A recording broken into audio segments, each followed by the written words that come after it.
Welcome back, everyone, to Pandemonium, Season 3, Session 14. We are in the middle-ish end of the War for Kata arc, as the group has just completed Reclamation Day and successfully secured the ruins of the city of Panda, which will also eventually be the group's seat of power within the island of Kata, because they were named Nobles Particulos of Thessia by the Baron, and given titles within his realm. With that, also, the group had a chance to almost collect their breath after the danger, the chaos of Reclamation Day, as well as mourn their losses with Agnijit falling near the end of Reclamation Day, as he was able to help save the rest of the Gavels at the cost of his own life. The group was able to honor him and give him a funeral and I don't know, can't really call it a burial, a burning. Cremation. A cremation. There's a word. I'm like, there's a word for this, but I could not come up with it. Cremate him, as well as honoring his name before he passed. And we got to see little hints of our new character, Callista Varia, who is right now hanging out with the Renegades, the Adamantium Renegades. Briefly speaking with the party, interacting during the morning after Reclamation Day. But with this, after the dead have been laid to rest, the prefects, Ezin and Groshin, decided that now was the time for Kosir. Now was the time for celebration, to still remember the fallen, but to lift a cup and shed a heavy heart. So with that is where we'll pick up kind of near the end of the funeral sessions. You do see Ezin kind of strolling up, his loot kind of almost slung across his back. You see Groshin outside of his usual armor, kind of wearing a nice robe, come forward, his tail flicking across the grass. And you see Groshin look at the gavels and go, "Oh, Kosir told us he taught you part of the ritual, but we are happy to have you to fill in the blanks as well. This is a time-honored tradition, at least between Ezin and I. When things get rough, or when people need to just find some cheer, this ritual can be a literal godsend." And he looks around and goes, "Though I heard one of you, when you met with Kosir, called his beer, what was it? Dog piss, moose piss? Something. Kosir messed it up when he went through the story, but he thought it was hilarious. Which of you was that?" I lean over to Will and say, I think it might have been mockery, but I'm trying to figure out if this is something one of us should take credit for or not. I don't remember. I'm going to say this part out loud so that the guy can hear us. I don't remember any of us saying that. Also, Brian wasn't there for that session, so so I'm not lying. Out of character, it was mockery. That was our comrade, Mockery, who didn't have the best manners, so to speak, and he's no longer with us. Crash is gonna pipe up to that and go, "Oh, well, who would have guessed the Hellhound would have been sacrilegious?"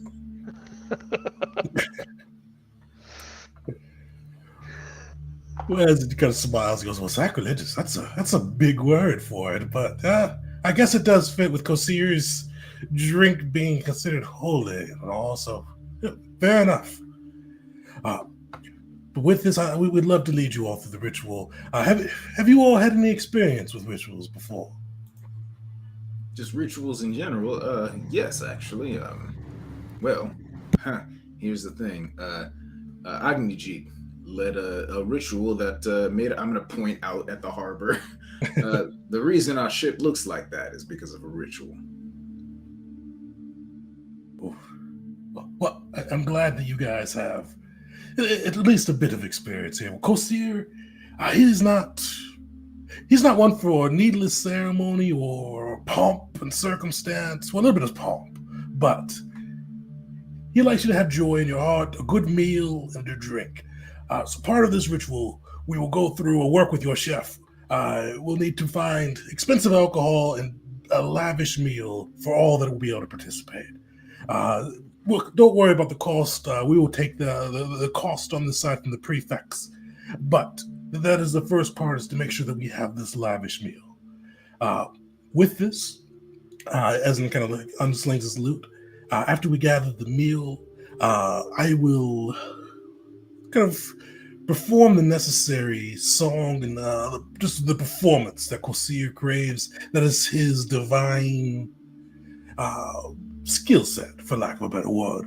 And with that, though, we would like you to be our secondaries. To honor Kosir, there are a few different ways you can do so. Some can speak and kind of bring in the words of men to bring in peace and celebration. Others know kind of the histories and the ways that civilizations connect to each other and how they build a society, and can utilize that to aid the ritual. And others still just have a divine connection or just some deep knowledge of religion. And with that, they can help bring in the accoutrements and different pieces that represent Kosir to string it all together. We will let you all decide amongst yourselves where you will fit along those lines. But before we do so, with your friend being one of the fallen, and just with you with the Gavels being the heroes of the day, and us borrowing your chef as well, is there any foods that you would have us tell Boro to prepare? Okay, I have a question. So in this setting, Warforges eat, right? Like, they consume food. Or do they not? I don't think they do. Does Pathfinder have a thing with that? I would say they don't in Kazi, unless there's a Pathfinder rule for it. I know they can be Pathfinder says they don't need to. Yeah, they don't need to eat in Kazi, or they can't eat really in Kazuya. Yeah, they could probably eat, but it would just be like probably messy. If you're not set up for that, you're just going to be pushing a lot of like ground up stuff into some gears. That sounds real bad. Yeah. It's going to need to be hosed down afterwards. So Crash will abstain from just...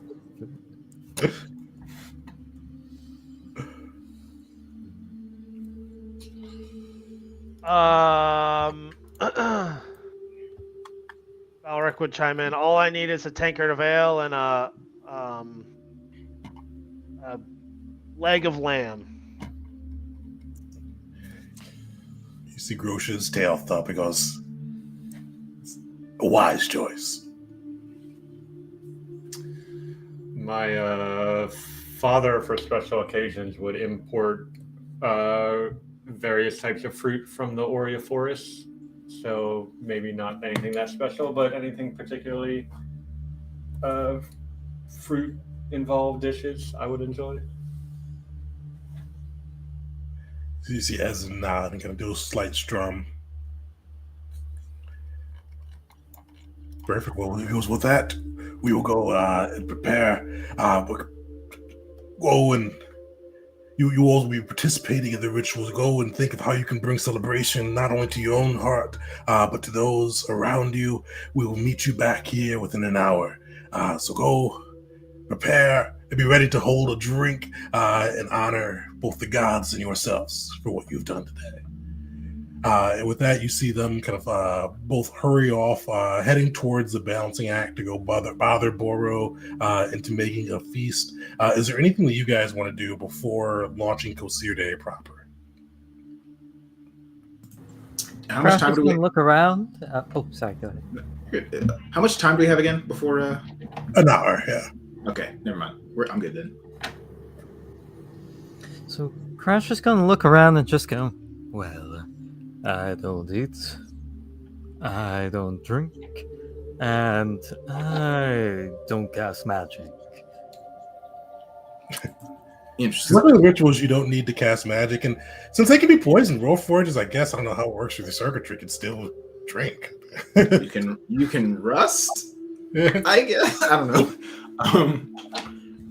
Can you sing, Crash? He just looks at you for a solid, like an awkward amount of time, just staring directly at you, and goes, "No, I cannot." All right. Well, can you dance? And I look him up and down like freaking legs made out of guns. I'm like, maybe not. You can make fireworks.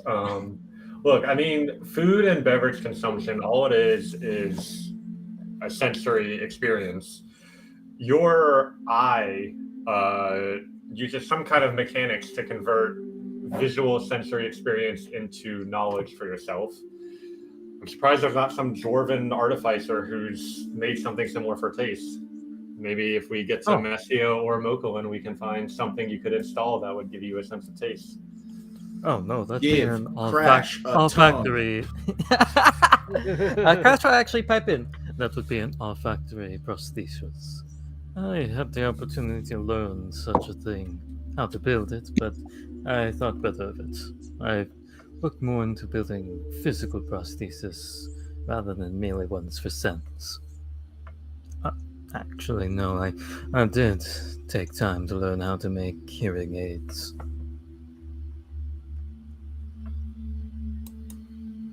Well, we'll find something for you to do. Surely, you know how to go. You can have a good time at the very least. I'm sure you can somehow. Because if you can't, then will have an existential crisis.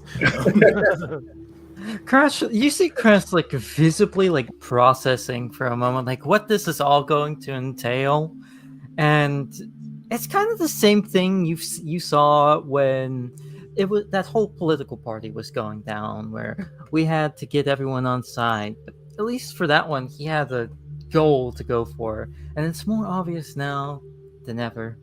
Crash is in a very awkward position, and he's looking around very awkwardly, like he has no idea what to do.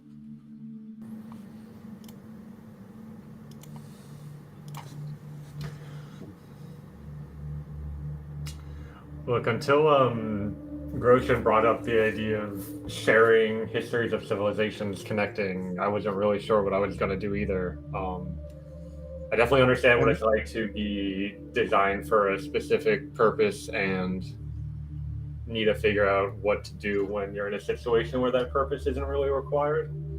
Fortunately, there's probably enough of us to manage the ritual assistance without you, so do your best to take it easy, I guess. And let me know if you figure out an effective way to do that, because I'm looking for one. I suppose I'll go talk to people. Wish me luck.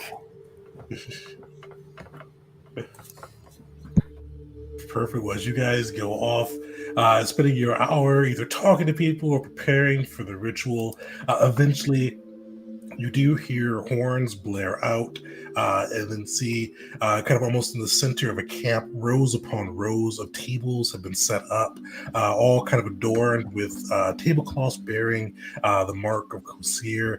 And the mark of Kosir it's literally like a splashing mug. Like a mug with like an overly full beer, with part of it almost splashing up into the air, but like caught like mid-frame.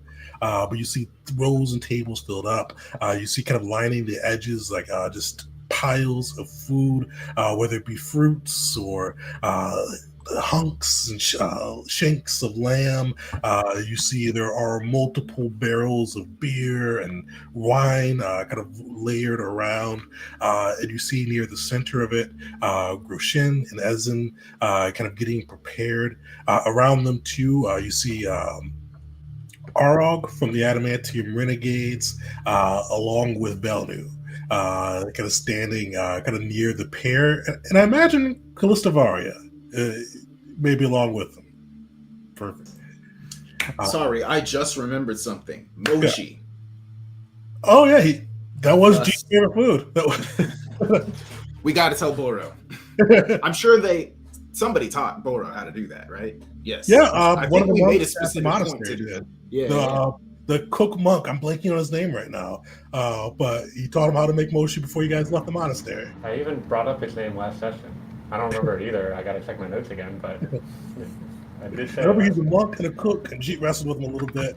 At the, I was looking at you, Spirit, but it looks like you made me blank it too. But yeah, so he does know how to make mochi, and I assume, Will, you probably gave him that heads up earlier, and you do see like almost every kind of buffet table where there is food, there is a massive plate of mochi there too, to honor the dead, honor the fallen. Kajuo. That is it.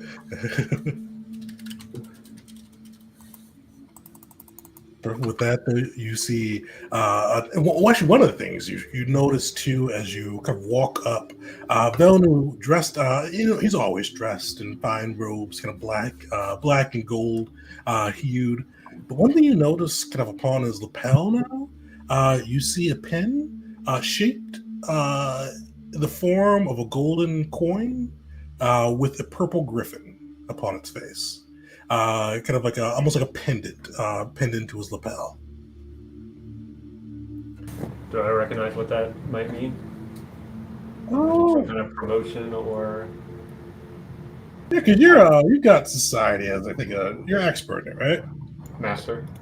Oh yeah, you definitely no role necessary. That is the symbol for the master of coin for Kata. Oh no. Oh no. It's fine. Everything's fine. The man who owns the bank hates us. This is going to make securing the deals and arrangements for our property so much more complicated. I'm so excited. Okay, listen. I don't think it's possible to poach the renegades anymore. Nah, it's He's got the bank.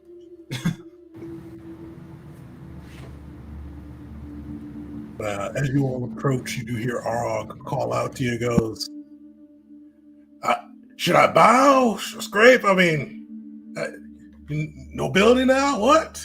No.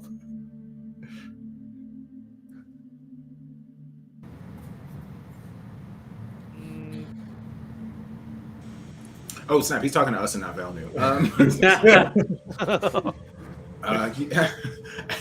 I think Will is gonna make it an obvious joke, but he's gonna say, "Absolutely." He's gonna like tighten up his ascot.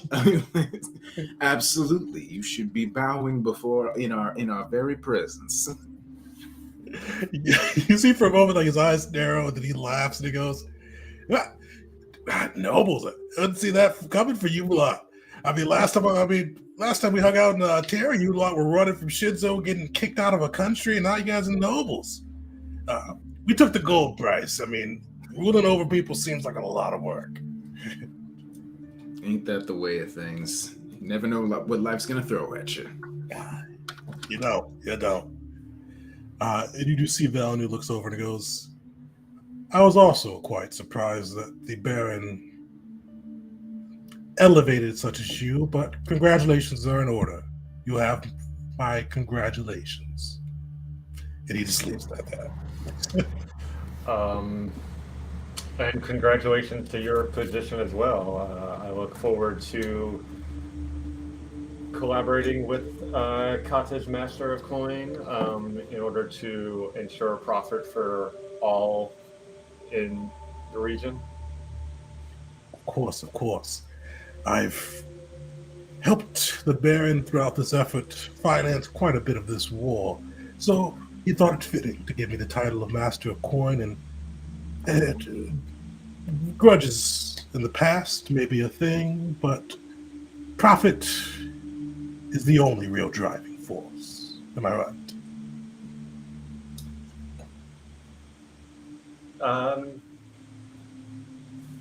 It's certainly a strong one, and one that I hope to. I can assure you that all of the books of Kanda will be well kept and organized so that we may mutually profit. I say, kind of dodging the question. You see, he narrows his eyes a bit, but then all goes, yeah, gold. I mean, if you got gold, what else you really need? You can buy it. Actually, anything else you need, you can buy it with the gold you got. That's why renegades, we always take the gold price. Cash out, get a pile full of coins, drinks, boats, whatever you need.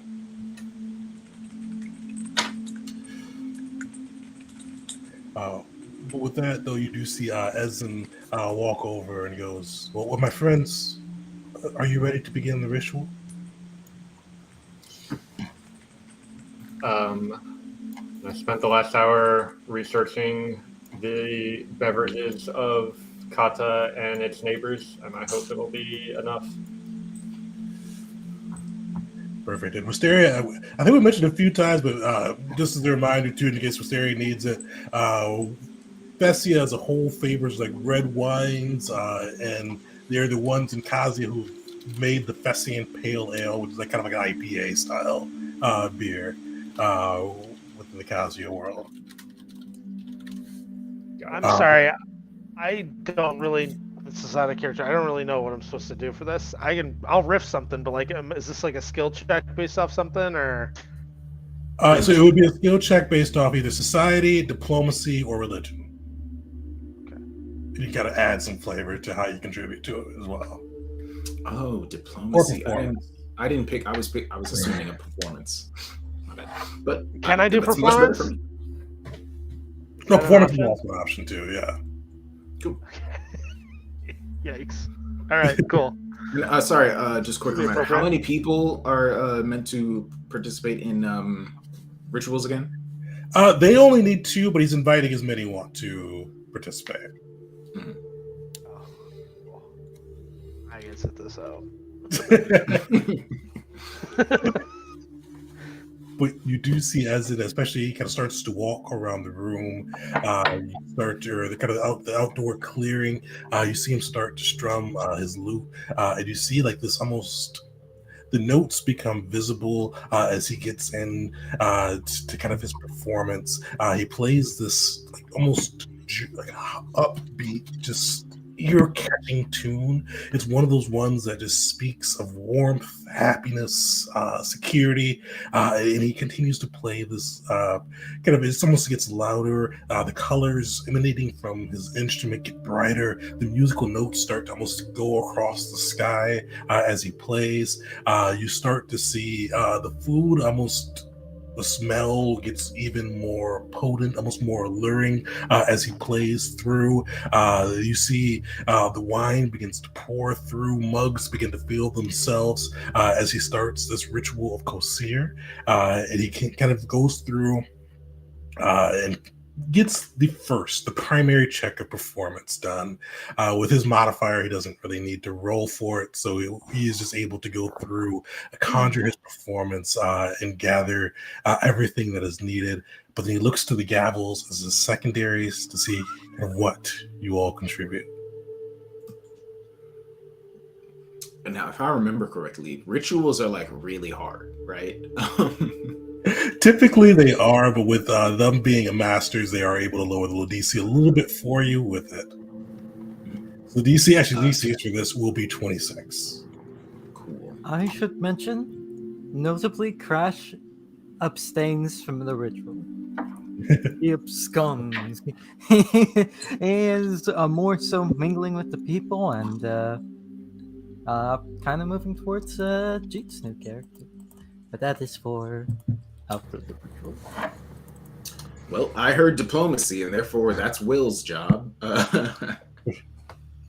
I think Will would like to make a sort of dramatic speech about overcoming adversity. Sorry, Started drinking. We're going to overcome an adversary. Adversity and celebrating rather than mourning the people that we've lost. And I would like to roll a dang diplomacy check. A diplomacy check. Hell yeah. 31. Solid as your words echo out.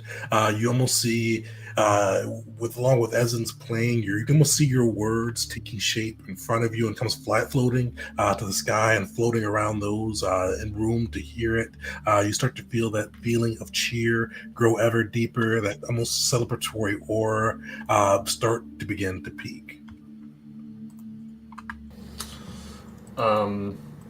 Wisteria kind of organized some of this beforehand. She presents a flight of like wine tastings for each of like the people kind of at the head table, so the king, the baron, the prefects, etc., and starts kind of giving a lecture about the history of each tasting, where it came from. In particular,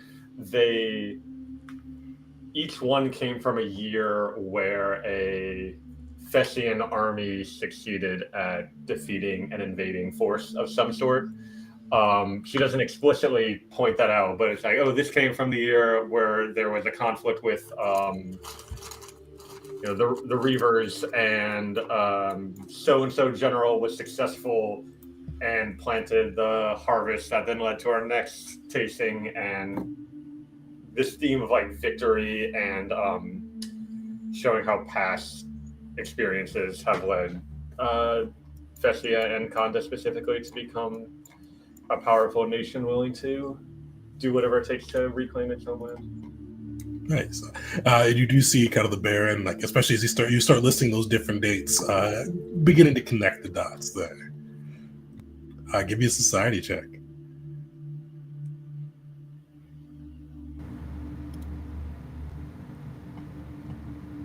Solid. You see the bear as your words go through and kind of start to pointing out the different wines. You almost see the wines on the head table almost begin to elicit a glow as those who drink them. You see them almost imbibing kind of that spirit of victory that came from each of those battles. And you see the Baron kind of stand up, lift one towards you, and give a drink as well, and he'll say, "We'll have to make sure that the winemakers distill a new batch for us to commemorate this day and year before sitting down." And then you have got the second check. That is all you need, but in case somebody else has anything they wanted to add, I know Crash, I think Bowick are standing. Calistavaria, would she participate in these celebratory pieces? Sorry, in the ritual itself? She opened up. I should clarify. She opened up to the renegades as well. So, would Calistavaria have anything to add to that? And it's definitely fine if she wouldn't as well. No, yeah, nothing right now. Just respectful distance. I'll Belric's feeling like, I mean, I had mentioned earlier, especially during the speech, like dwarves, like this is a wake, right? And he's been doing some boozing. So, sorry, what was Groshen's counterpart's name? The Ezen. Ezen. Yeah. So as he's like tuning, as he's like strumming along, like Belric would go over to him and be like, "Hey, do you know this one?" And it would be like an old Dozen hymn or song, and I'm sure at least Crash would recognize this. But you'd hear Belric, like, he's a younger dwarf, so he doesn't have like a really loud voice, but in the heart of Dozen where the mountains rise, the dwarves gather neath the starlit skies. We hear hearty laughs and tales untold. Their love for ales is a sight to behold. And then he would cheers this up, and then finish it with the casks of oak and barrels deep, the finest ales the dwarves do keep in Dozen's land where the hearts prevail. For life's best moments we share over ale. And he would cheers to anyone around him, and hopefully that'd be some fun. But I don't need to do any checks. I couldn't pass it if I wanted to. That was very lovely right there. Groshen definitely gives you a cheer. He's like, he goes through, he's got 2 mugs in his hand. He cheers you with both. But as you go through and your song permeates through, you see Ezen kind of change the tempo of kind of the strumming he's doing to match that old dwarven song. You see almost crescendos. The words that were in the air swirling around the notes of music all come together. You start to see almost like the area where this banquet, where this celebration is held, almost begins to emit this like golden, almost divine glow.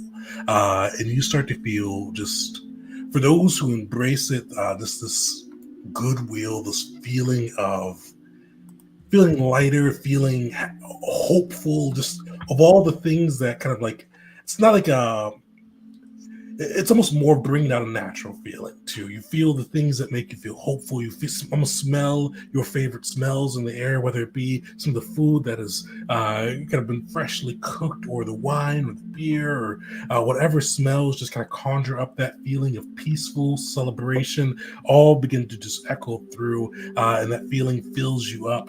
And as it does, you see Ezen stop strumming, and he goes, "The Corsairs Fest has begun, my friends." And with that, Corsair has been always a fan of games. Even before he became divine, he relished in bringing people together to play different games and to compete in peace. And with that, we will always honor Corsair. So we've got 3 games we will be playing today. And with those, you see he holds up 2 bottles of Corsier's nectar, and once again he has to elbow Grosjean for the lizard folk to produce his as well. We will be giving away Corsier's nectar. This is truly the drink of the gods. Corsair once on a day told us that he thinks it's truly the reason he was elevated to be a divine. Initially, they were just going to elevate Noticia after their efforts during the Third Great War of Khazia. But Corsair threw a celebration when his fellow party member was elevated to godhood, and he gave Sanda a drink of his nectar, and the god loved it so much he bullied the others into elevating Corsair. So with that, this has been the difference between life and death for both me, Grosjean, and the other prefects. And though Grosjean kind of pipes up, "The rest don't really win too much when Corsair comes around. Ezen and I clean up." And Ezen kind of nods, "What? Of course. But this is the difference, and with all the valor that the Gavels, the Renegades, and all the forces of Kata have shown, we will put these 3 up as a prize in Corsier's name, knowing that he cannot join us due to the war effort. But we know that his aura of celebration will be with us. So with our 3 games, the first is my personal favorite. We've heard of drinking and throwing darts. I mean, that's commonplace. Any man in a tavern can do that. But can you drink a brew so hearty that it could probably put a giant upon his ass, while evading blows from a weeping willow, and still hit your target while outracing the other team? I don't know, but that will be one of our games. That was too many things. You see Crash gets visibly like he looks happy about that, and he's cracking his knuckles. He looks like he looks excited by that challenge right there. You see, he kind of smiles at that, and the other 2 of it, yes, other 2 games are to honor the fallen. The first, in honor of Agni Jirabe, who I've been told has wrestled a great many things, whether it be dragon turtles, dragons, and rooks. We will do Jeet's Throwdown. That is where you will have to wrestle Grosjean. And for those who do the best, the last 2 will get a chance to compete amongst each other to see if they can earn a nectar. And then the last game, we heard that, surprisingly, this little slight thing, this druid from Oria, was able to out-chug everyone at the last Corsier's Fest. So we would do a Lyris chug. It's a simple game, but it's hard for those to come victorious. You will drink and drink and drink until you no longer can drink anymore. And the one that is still awake and standing will win. But you see, he smiles and goes, well, my friends, for those who wish to compete in the games, be ready to compete. For those who just want to drink and celebrate and eat and reminisce, go for it. But today is a day for celebration, a day for Kosir. So keep that in your heart as we go through. And that you see he strums once again on his lute and takes a step back. And you see kind of the different areas of games getting to get set up. What do you guys do? Crash is going in, and he's basically signing up for all of them. And So the options were to this crazy dip, dive, dodge, drink, darts game. There was the Wrestle Groshin game, and then the all you can drink game. Is that a good summation? Yeah.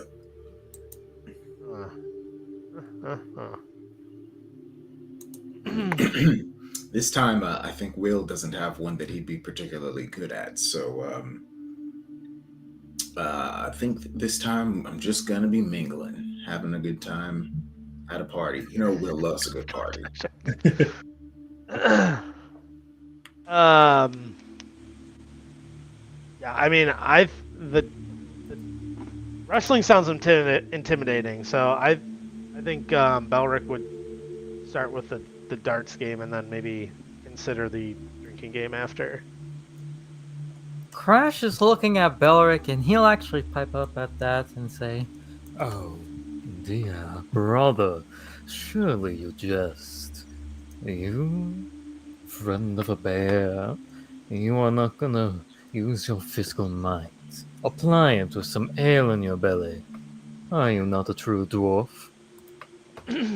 And one thing I will add, in case it matters for Belric, and Calistavaria as well, soul-bodied creatures can compete in your stead.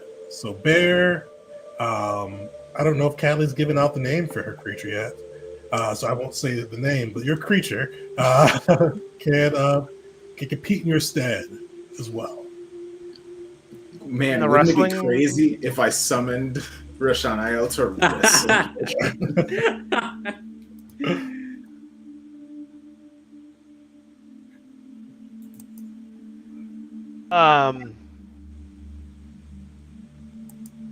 So would that be yeah, okay. I would. Sorry, what did Crash say? There's so much info coming. Oh, he was basically trying to friendly taunt Belric into entering into wrestling. And with that bit of information, he'll actually point at Bear and say, "Surely your brother should have a drink as well. Perhaps he can go in your stead." And one thing I'll also mention too, I can't remember if I mentioned this or not too, the waltz of drinks and darts and games, the one that has a little bit of everything, is a team race one too. So you guys can have your full team compete if you'd like. I think we should do the team one as a team. Yeah, I guess Will can participate. He's not insanely bad at some of the things that might be involved. Then, what do you think the odds are of me getting off of heroism for one of these competitions? I believe that's cheating. How? Yeah, I was about to ask. How frowned upon is a heroism? Be a little frowned upon. It's not against the rules, but it would definitely be frowned upon.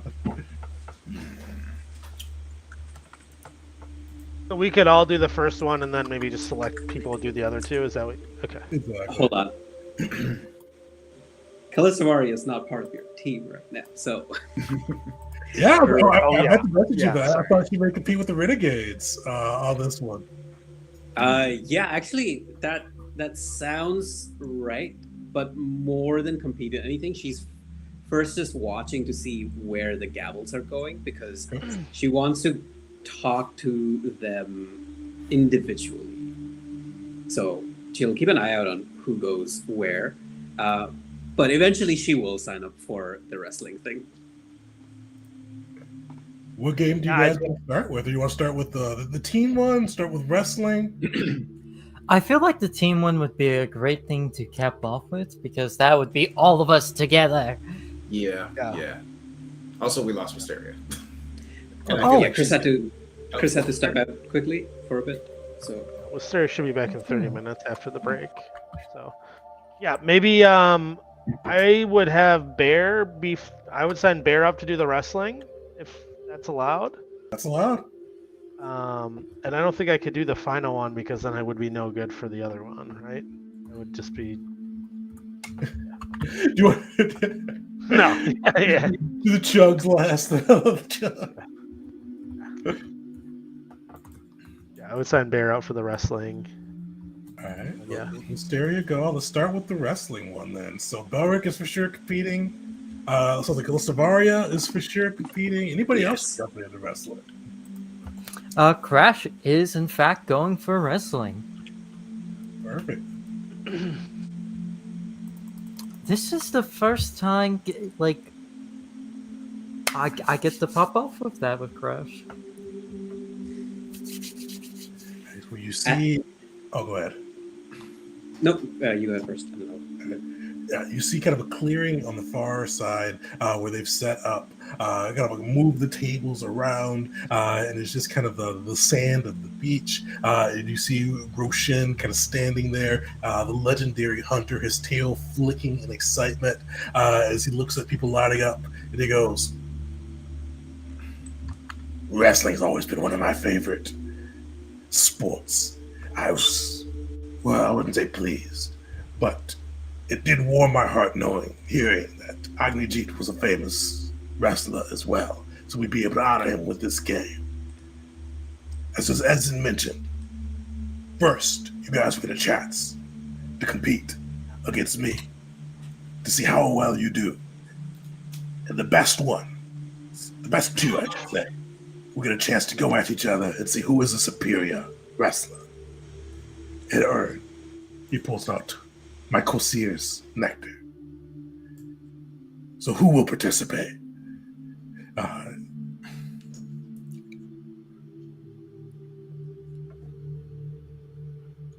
Well, no one else step up first. No, you No know one that. brave enough. Oh, what? You're the brave. You spoke. You were brave. So can you beat the legendary hunter? Oh, no, you can't beat him. At least put in a good showing to advance to the next. Oh, well, I can certainly try. But I seek your defeat. And Crash will give a little bit of a more theatrical bow. He knows he's not gonna beat Christian, but he's still gonna give it his best shot. Perfect. And for this round, basically the highest two athletics rolls will get to go up against each other. Groshin is kind of almost playing like the wrestling dummy role over here, where he's resisting, giving you some trouble, but he's not exerting himself. So Crash, how does Crash approach wrestling? So Crash, let me double check something to make sure. First, you pull out your gun. Actually, Anybody remember first? Does anybody else remember first you get wrist control and then you pull out your gun? No. That's a problem. So Crash, you Old see on one of his hands, the one that usually has that big old skull he uses as like a pincer or claw, actually it rocks up and that skull goes back down to being said pincer and claw and it clicks a few times like a jaw. As the automaton armament actually does have the grapple trait.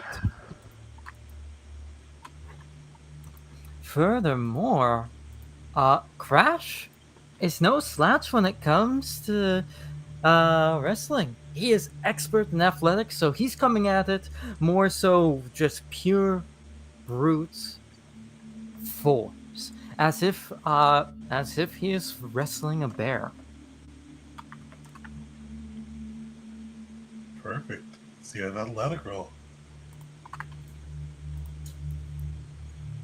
I'm going to use a hero point on that. On a 12? Yes, on the 12, we got 2.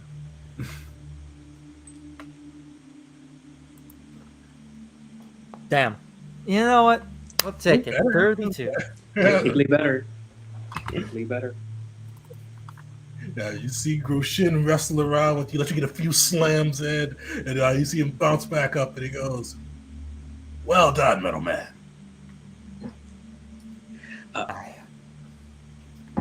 While Crash is up there, Callie moves next to Belric, and she says, What odds do you give your companion there? Have you seen him wrestle much?"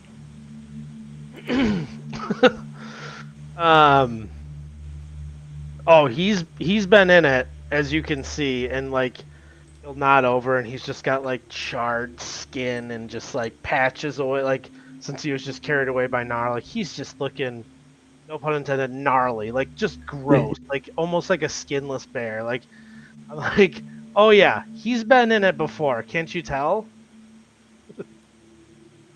And I saw thought that she was talking about Crash. Oh, sorry. Yes, I should have made it clear. She was pointing at Crash going up there, and then. Oh, I thought it was Bear too. Okay. Sorry, ambiguous. Oh. Yes. Have I seen him?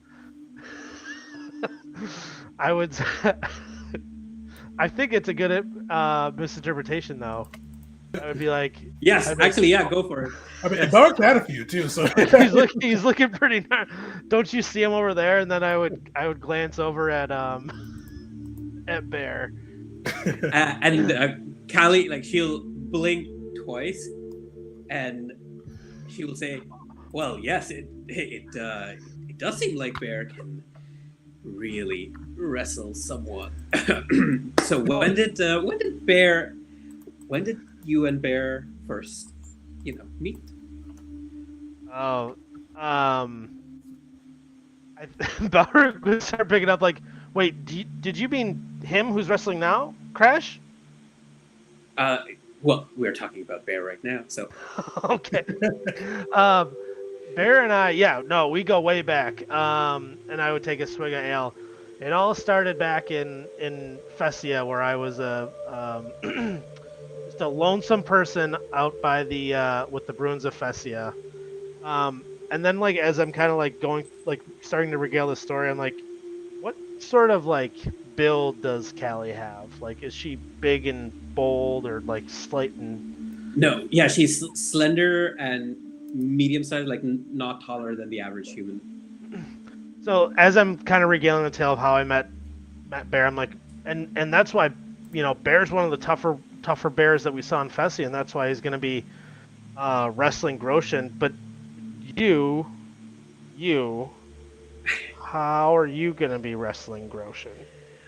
Well, we all have our secret companions, don't we? But it will not be all that secret by the time this wrestling match is over. I could swear I saw something a little more docent in you. Were you born in Fessia?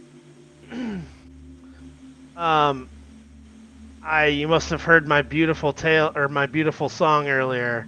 I was born in the Dosen Federation, as was Crash, and I would point out towards Crash, who was. Her eyes go up, like eyebrows go up way higher than they should from just this bit of news, but then. And then I would hear that, and I'd be like, a follow of Hira and affiliation with Dosen. Are you from Dosa? I am not. I've just been following the news there very intently, especially the more recent developments. And I don't know quite what to think about it. Perhaps this is not the best place to talk about it, but it is something I wish to discuss with you more, if you are up for it.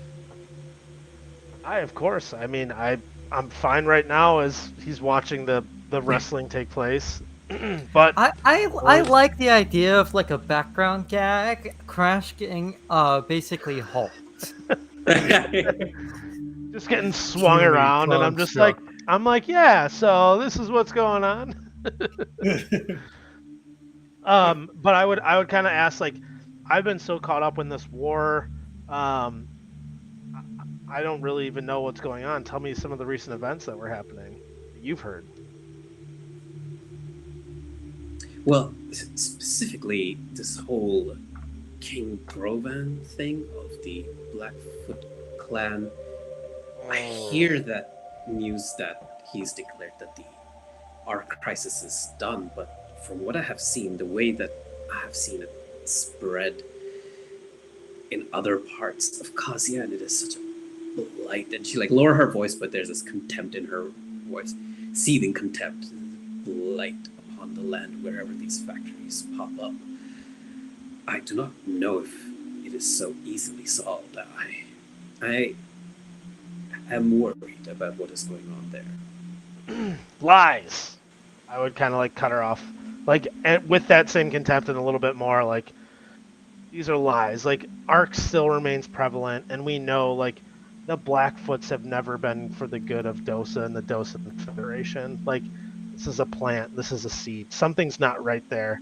And you just see him, like, starting to go off, and just like to the point where, like, he's like, I've seen these Ark factories. I've destroyed these Ark factories. Ark has killed my brother. Ark is the bane of my existence, and our group will make it over there to defeat the Blackfoots and reclaim Dosa. On that mission, if you go there, I will join you. It is such a blight on this land. I want to see every trace of it erased. I apologize, I'm getting you all heated up. This is supposed to be a happy celebration.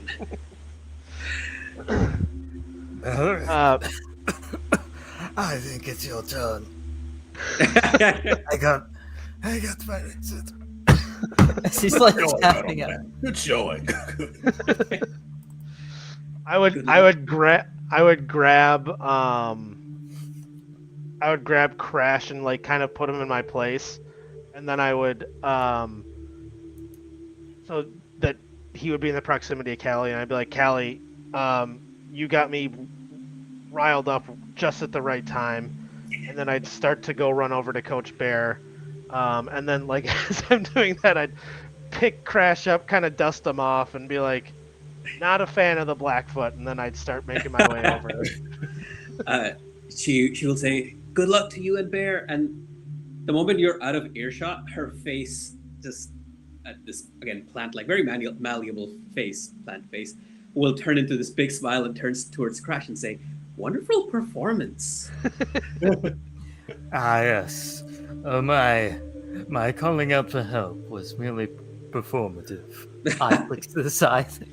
You were going up against a prefect himself, and then I'll let you do Bear first, and then we'll do, like, the conversation she has with Crash. I like it. Perfect. How does Bear approach wrestling with Groshin?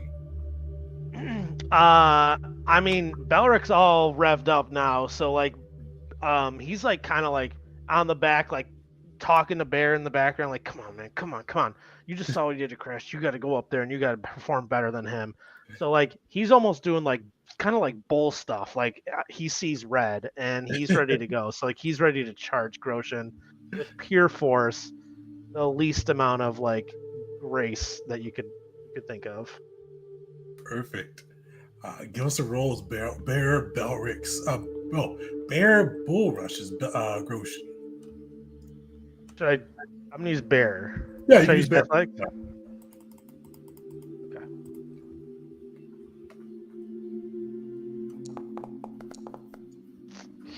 Want to use your hero point? He's gonna miss and use a hero point on his way back. Not great.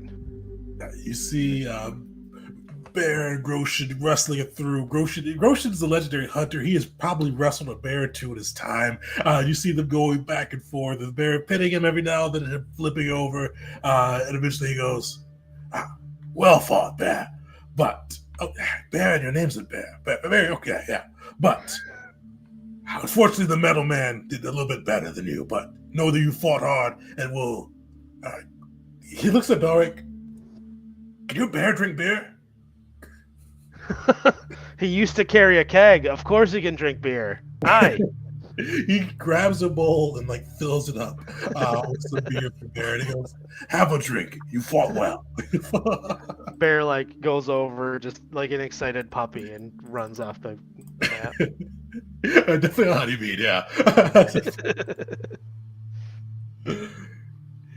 You see, as like Groship looks around. Kelly, go ahead. But you do see Cavip lurking in the background, like eagerly, like the giant, like stepping to and fro for his chance to go. But Callie, what were you saying?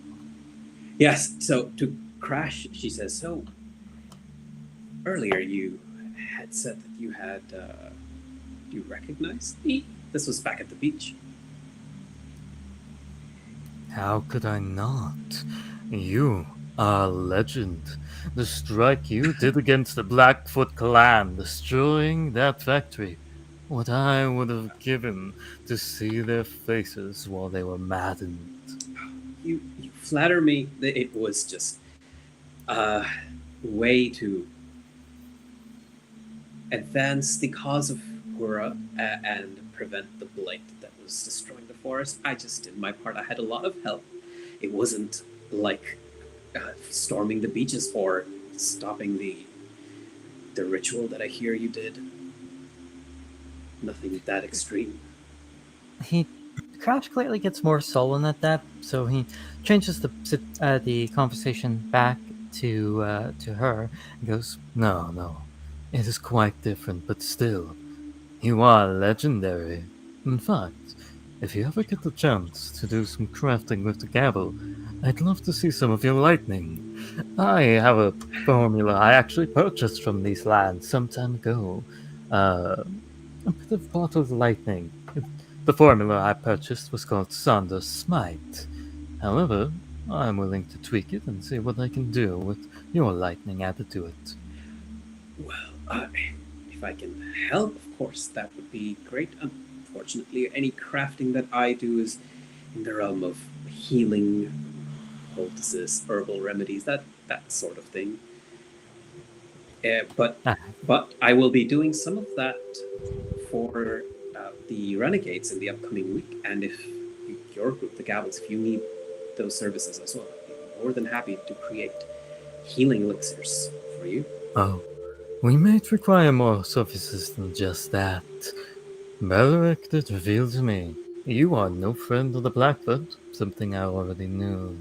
However, in these times to come, I imagine the Gabble will have to figure out what the next enemy will be once we retake this land.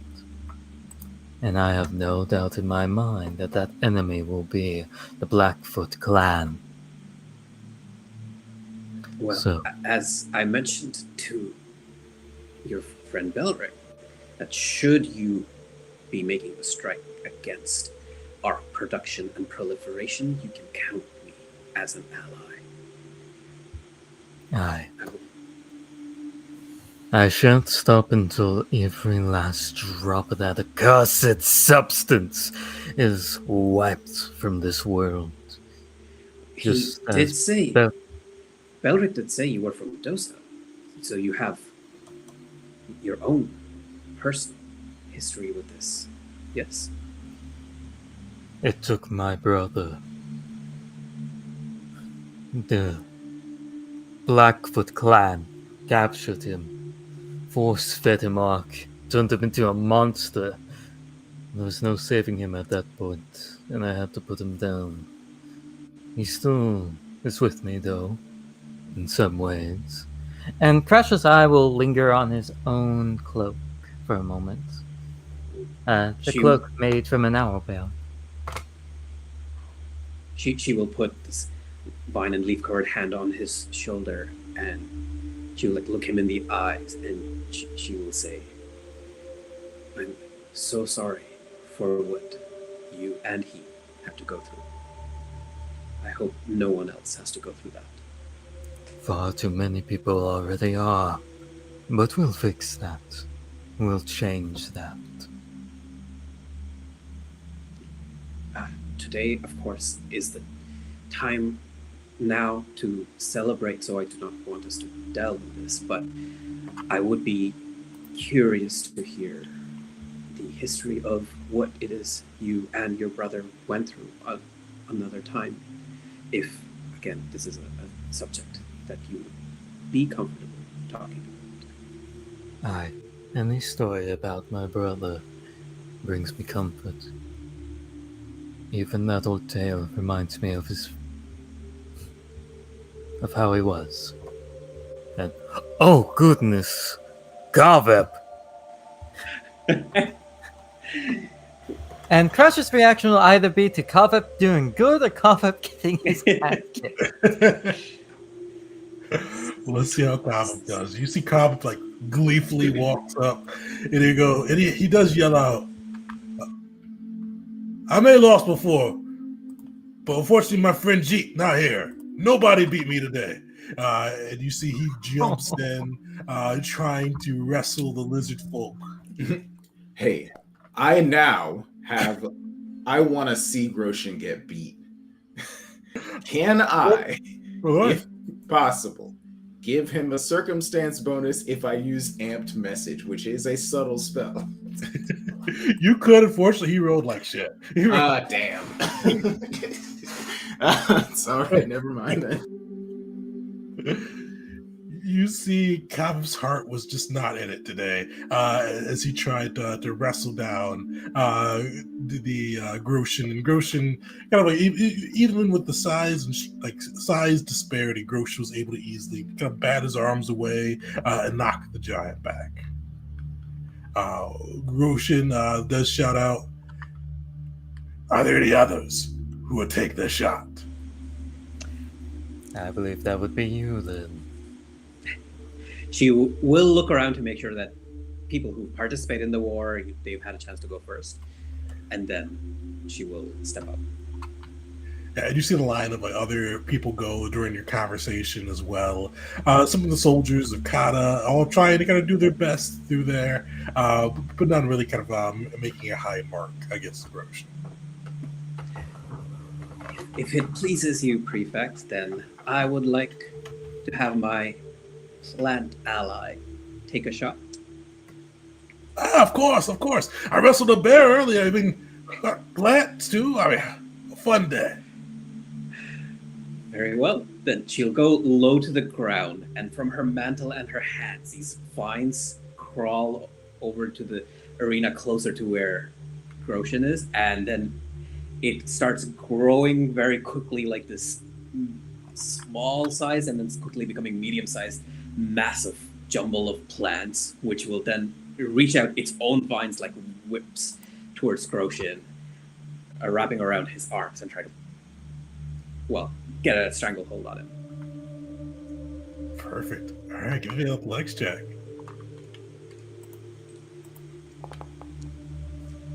I'll let that stand. You've got hero points, though. I do. Saving them. I don't. I'm not. Yeah, she's not here too. This is fine. This for her. This is fine. You see, she wrestles him. She does a bit better than Kaba, but as you see Groshin kind of going through and blocking the vines, and he goes, "Well fought, Plant. Well fought."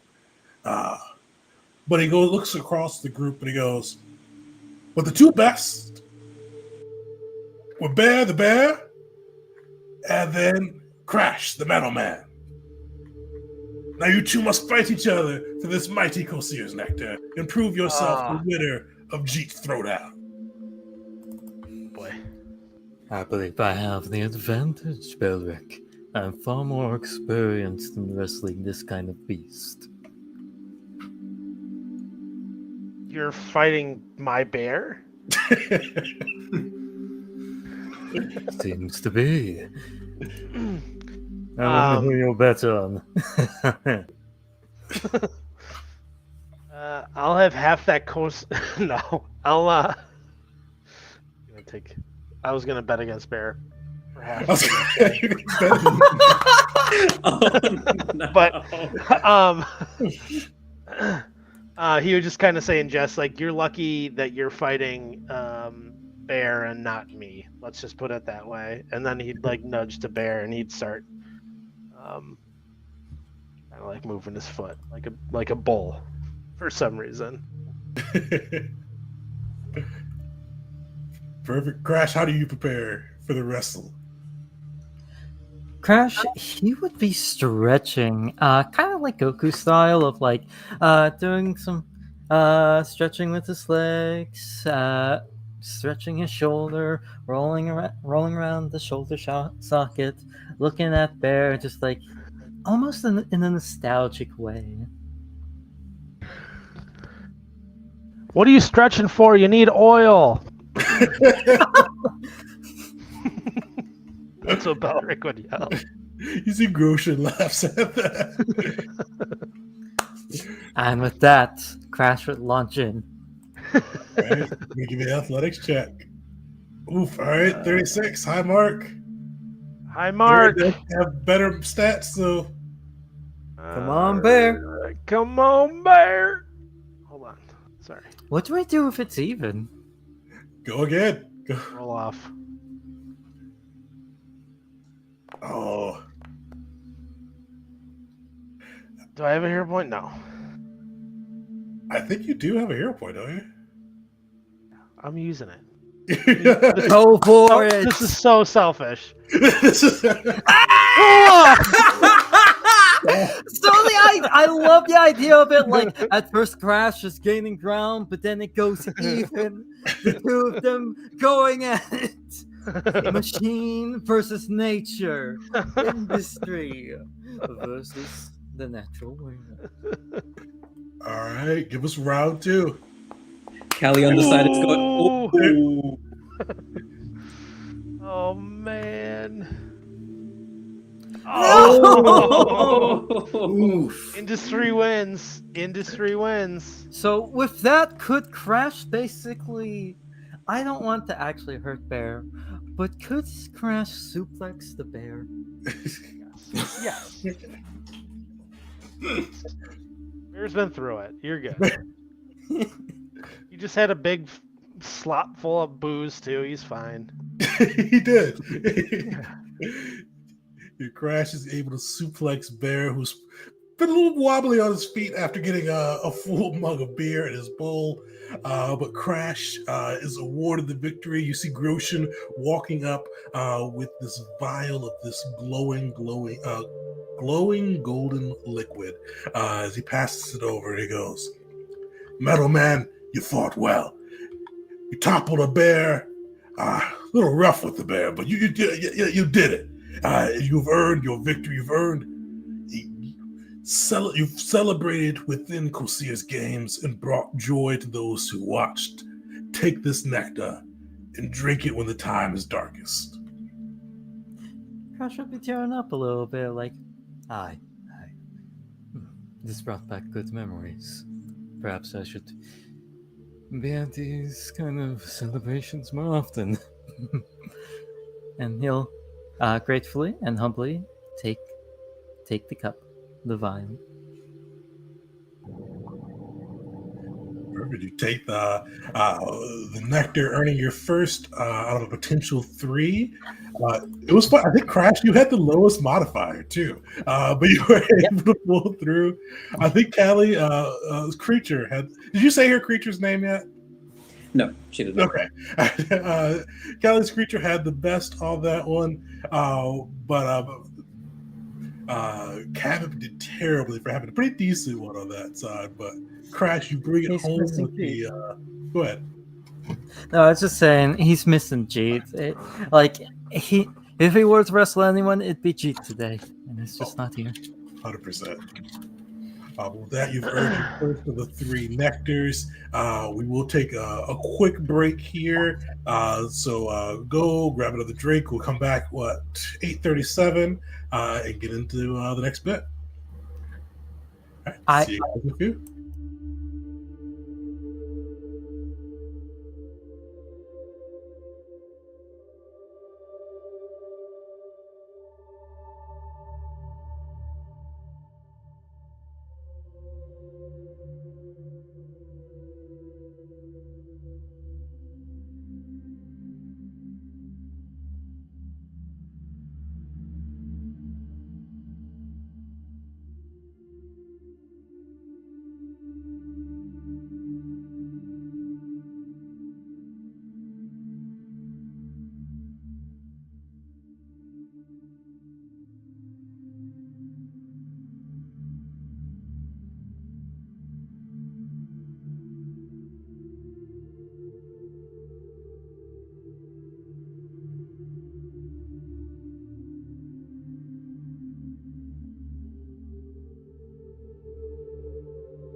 Welcome back, everyone, to our Coseers Day as the Gavels celebrate the success of Reclamation Day and have already earned their first gavel or first Coseers Nectar as they celebrated their fallen comrades' favorite sport of wrestling.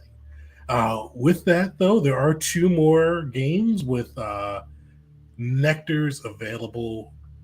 Which one do you guys want to do next? And I'll give you the 2 games as well. So there's one called Alira's Chug, based on the Fallen Renegade, where you can go through and basically you drink till you fall. I'm doing it. I don't care about the Yeah, I next one. say I'm doing it. that one's the next one. I like Alira. You know, like that was her and I. We chugged together. We got to. You did, and I forgot I forgot what the game was for last time. She beat me like every time we drank. Every time. It was wild. She was like this petite girl, druid who had a tiger. It was wild. Perfect. Do you guys want to do the team one last, or? Yeah, that was what we were I discussing. said team one last. All right.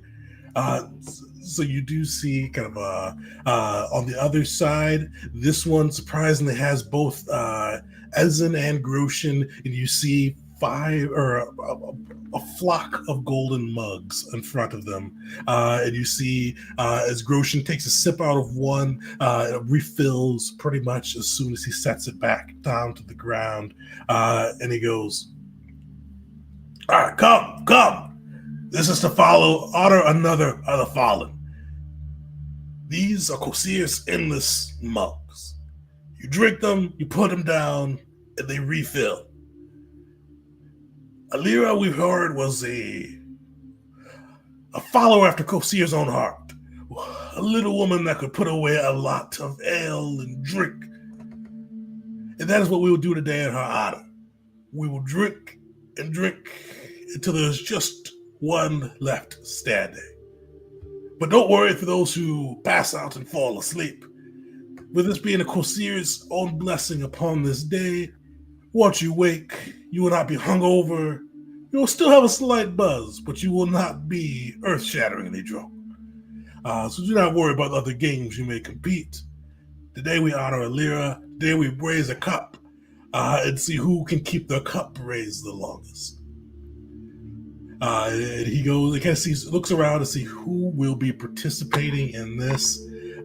You look around, you see Arag from the Adamantium Renegades step up and kind of like look eager to drain a cup in honor of his former fallen comrade. But who's jumping in? Oh, with this game, this one's really easy. This one is repeated fortitude saves. Each round, everybody will make a fortitude save. The DC is going to increase round by round. If you crit save, you get a +1 bonus. It's a stacking bonus. So if you just repeatedly crit save, you get continuous +1s. If you just regular save, break even. No +1, no penalties. If you fail, -1. Same thing, it's stacking penalty. You keep failing and failing and failing, you'll get -1 stacked up on your roll for the circumstance bonus. And if you crit fail, you pass out. So you are out of the game. So basically it is to the last person crit fails, or the second last person crit fails, and then the other person will be crowned the winner. So fortitude saves, fairly easy. But who is jumping in on this game? Crash is throwing his hat in. He's going in. All right, Crash. I think Wisteria will give it a shot. All right. As Balric approaches, he would kind of like see Callie in passing and be like, "Oh, you're joining, right? This is part of the Adamantium Renegades. Like, this is for Alira. You must play with us." I do not. Yeah. She looks around. So Will is not participating, right? Probably not. It doesn't seem like the kind of thing Will would do, even though it's like, there's a 20 on every die, but I don't think Will would even try. Then she will politely decline. She's saying, "I will I will be drinking tonight in Alira's memory. I will, but I'm not in this competition, unfortunately. And when after this competition happens, we'll like cut. We can cut to her talking to Will one-on-one. That sounds good. You see, Ezen kind of gathers the people around, handing out to each a golden mug. As he looks to Asteria, Belric, Crash, and Arog. And as you grab it, your mug fills with ale, one of Quasir's own blends. And you see Arog kind of lift his cup, and he just goes, "To Alira." And he lifts his cup, and then you hear Ezen go, "Drink." Everybody give me a fortitude saving throw. First DC is 25. Crash sounds it. Whoops. Oh, All right, here we go. Hold on. Here's drunk. This beer is being conjured from magical bottomless mugs blessed by a god. Does this count as a magical effect? Unfortunately, it doesn't. Fine. Oh no! Oh no! This is perfect though. What a lightweight. She's still in it. She's just that's a regular plus fail, so 25. it's just a -1 as you guys chug it. So Wisteria is starting to feel a little bit, but Belric, Crash, anybody crits? Oh yeah, Belric crits seed. So you get a +1 to your potency here. And then Wisteria, you get a -1. Arog and Crash break even. And you hear Ezen yell, "Again!" You can tell that Oh, the DC is now 27. Arog, that is it. Arog is out. Shit. That goes from a failure to a crit failure. You see, like, he just takes another drink of the mug. You see a few tears fall, and he just kind of sits down and gives it up. Oh no. Wait. Hold on. I didn't roll the right thing. she wouldn't admit it, but Wisteria is not really participating to win. She's participating because she's still thinking about the funeral and Jeet, and especially seeing what wrestling match that she just needs some alcohol in her system. We'll take the edge off. All right, so Arog is out. Wisteria and Belric will both fail this round. Just a regular fail, so a -1. So Belric, you are now even. Wisteria, you're at a -2. And Crash, you are just succeeding. You're coasting through. Arog, the animated video games are they're a bit distraught and are out of this competition. So luckily it is between you gavels. So again, the DC is now 31. All right, Crash with the saves. Oh. All right. Belric, it fails, but still in it. Wisteria saves, but not crit saves. So Belric, you are now at a -1. They yell again. The DC is now 33.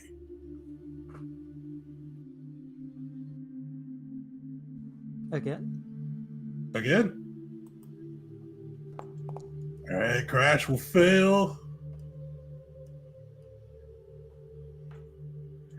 Belric will fail. Yeah, I might have had my things on. Wisteria will succeed. What? So you No way. Cup after cup. I think Belric is down to a -2 now. Crash at a -1. How are you guys feeling at the moment? Balric's definitely struggling, but he's like, oh my gosh, look at this, look at Wisteria, dude, she's doing so good. Wisteria. Crash just I'm gonna reveal something. Crash is a sad drunk, and as he's getting into this, he just goes, "I miss having my wings. I miss having wings. I miss being able to fly. The damn wyvern took out my wings. Brother was never able to fly, but he'd try. I miss the sky. I miss my brother. I don't miss Silas, though. Bastard that he was. I miss the noise, though.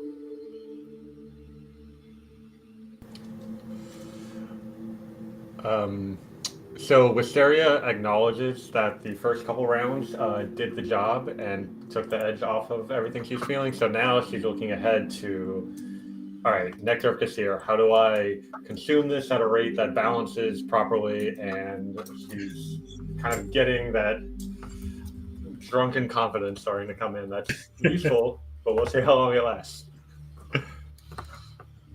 And Ezen's like that. He's a fun guy at the party, but he's one of the ones that tries to keep everybody in like an upbeat mood. So Crash, like every time you're like, oh, well, I mean, sometimes walking is fun too. I mean, you're a builder. You can certainly build new wings. Like, he's one of those people that tries to spin everything into a positive. He's a good guy, but that's probably one of his flaws on that side. So he's definitely hearing your tale and trying to find like the smallest bit of a silver lining each thing you say, Crash. Depending on how this roll goes, will be Crash's response. All right, he'll yell again. DC 35 Fortitude saving throw. Crash will succeed. Oh, Crash, you got your -1s in there, right? Yeah, it's already in. Oh no, it didn't add, so that's a 35 on the dot. All right, that will What did succeed. there? Belric, I think you will fail because you're at -2. I thought I put my -2 in there. I don't see it. Must not have. I don't see it. Wisteria will fail as well. So right now, luckily you guys are hanging in there longer than I thought you would. So Wisteria -3, Belric -3, Crash still -1. He's gonna yell again. The DC is 37 now. So Crash's response prior would be like, I've killed everyone I ever loved. I shot them all in the head because they all turned into either bad Chug. people or monsters. and he just shoved. You see Ezen like he opened his mouth to say something positive, and then he just actually chugs his own drink. He just stays. I'm just like, Crash will. You know what? I actually have a hero point. I'm going to use my other hero point for this. Eevee! Crash is in it. Belric, how do you fall out? How do I fall? I fall out. Just quite literally. Nothing special. Furby, you just pass out, mug still in hand, leaving Wisteria and Crash in the match. Wisteria, you are down to a -4 now. Crash, a -1. Give me actually, yeah, I think -1 for Crash. All right, give me another round. This is now DC 39. And while you guys roll another round, we're going to cut to Callie and Will. How's that conversation going? Sorry, I'm just having fun reading Wisteria's modifier names. Yeah, same. Out there, guys. So you guys both pass out. So Crash's last words will be, You know what, though? It's all looking up from here. Oh, no, that's the ground. Crash hits the ground. Crash crashes to the ground. Wisteria, you are up just for a moment longer. What's Wisteria? Does Wisteria have any last words or thoughts before she fades into oblivion? I don't think I've ever had this much to drink before. In fact, it's actually kind of a new experience. I need to write this down. Where's my notebook? And she flips over the bench and I gotta write this down. Whoop, there I go. You see Ezen and Groshen look to each other. Ezen's like, this is the first, right? We've never had both pass up. And Groshen's like, well, it's definitely a first for one that wants to write it down. Fair. But Wisteria, and you can see like Ezen kind of nudges you with his loot. Wait up. You are the winner. and he hands you another nectar of Kosir. And he goes, "Use it well. This is the line between life and death." Oh, I'm so glad you took my advice and added a trivia contest to the games. I knew I would do a good job, and I'm glad to be with it. Thanks. Oh no, dude. Ezra looks at Goshen, and Goshen just shrugs, and he goes, "Yeah, yeah, yeah. You want trivia? You want?" But for now, we will cut to Callie and Will. Yes, at the start of this contest, Callie approaches Will deferentially, and she does a little bit of a curtsy and says, "Your Grace." Oh, there's no need for any of that.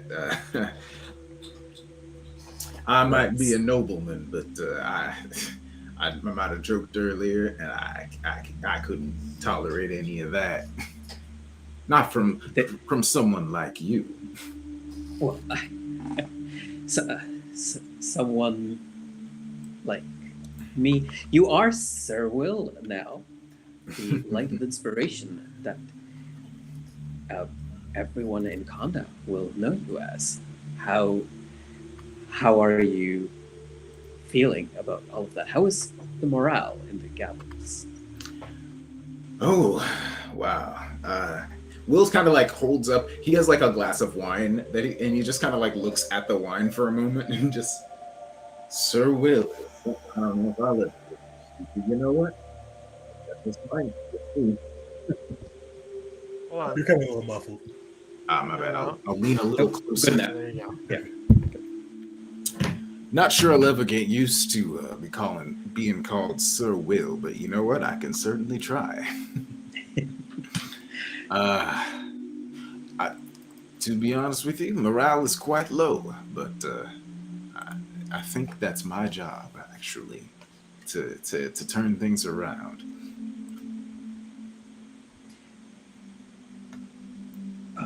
Hold on. I'm giving it a couple of seconds. She wouldn't think as slowly. She would say something like, They're lucky to have you. It is good for someone to step up and maintain morale. Well, I don't know if she would say step up. She doesn't know the past. So she would say it is good for someone to be that cornerstone, to make sure that the team stays cohesive. Times like these, it can make or break a group. And it is good, heartening to see that you are all moving forward together. That's the plan. Thank you kindly, by the way. But where are my manners? From what I hear, you are quite the formidable, what do you call it? It feels strange to say the word hero or heroine, but I suppose that's the words that people are going to be using. Me? No. I do not think that is a word people use. Notorious, I have heard that one. And ferocious, I like that one. Even though I am not the one being ferocious, it's just my companion. And she like gestures towards no one who is the really, truly ferocious one. I am just a Goran out of Aurea, and that is, well, as much as a fish out of water as can be, but it has been eye-opening to be out and about and seeing what ails the rest of the world. It is good to know that they have the world, with all of its problems, also has heroes like all of you. So, I'm guessing like Will can sense someone trying to, butter him up. Yeah, he's done it a few times as well. I don't know how subtle she's being here. Well, he has had a little bit to drink. Well, hey, listen. I am also just a humble church boy from Lumax.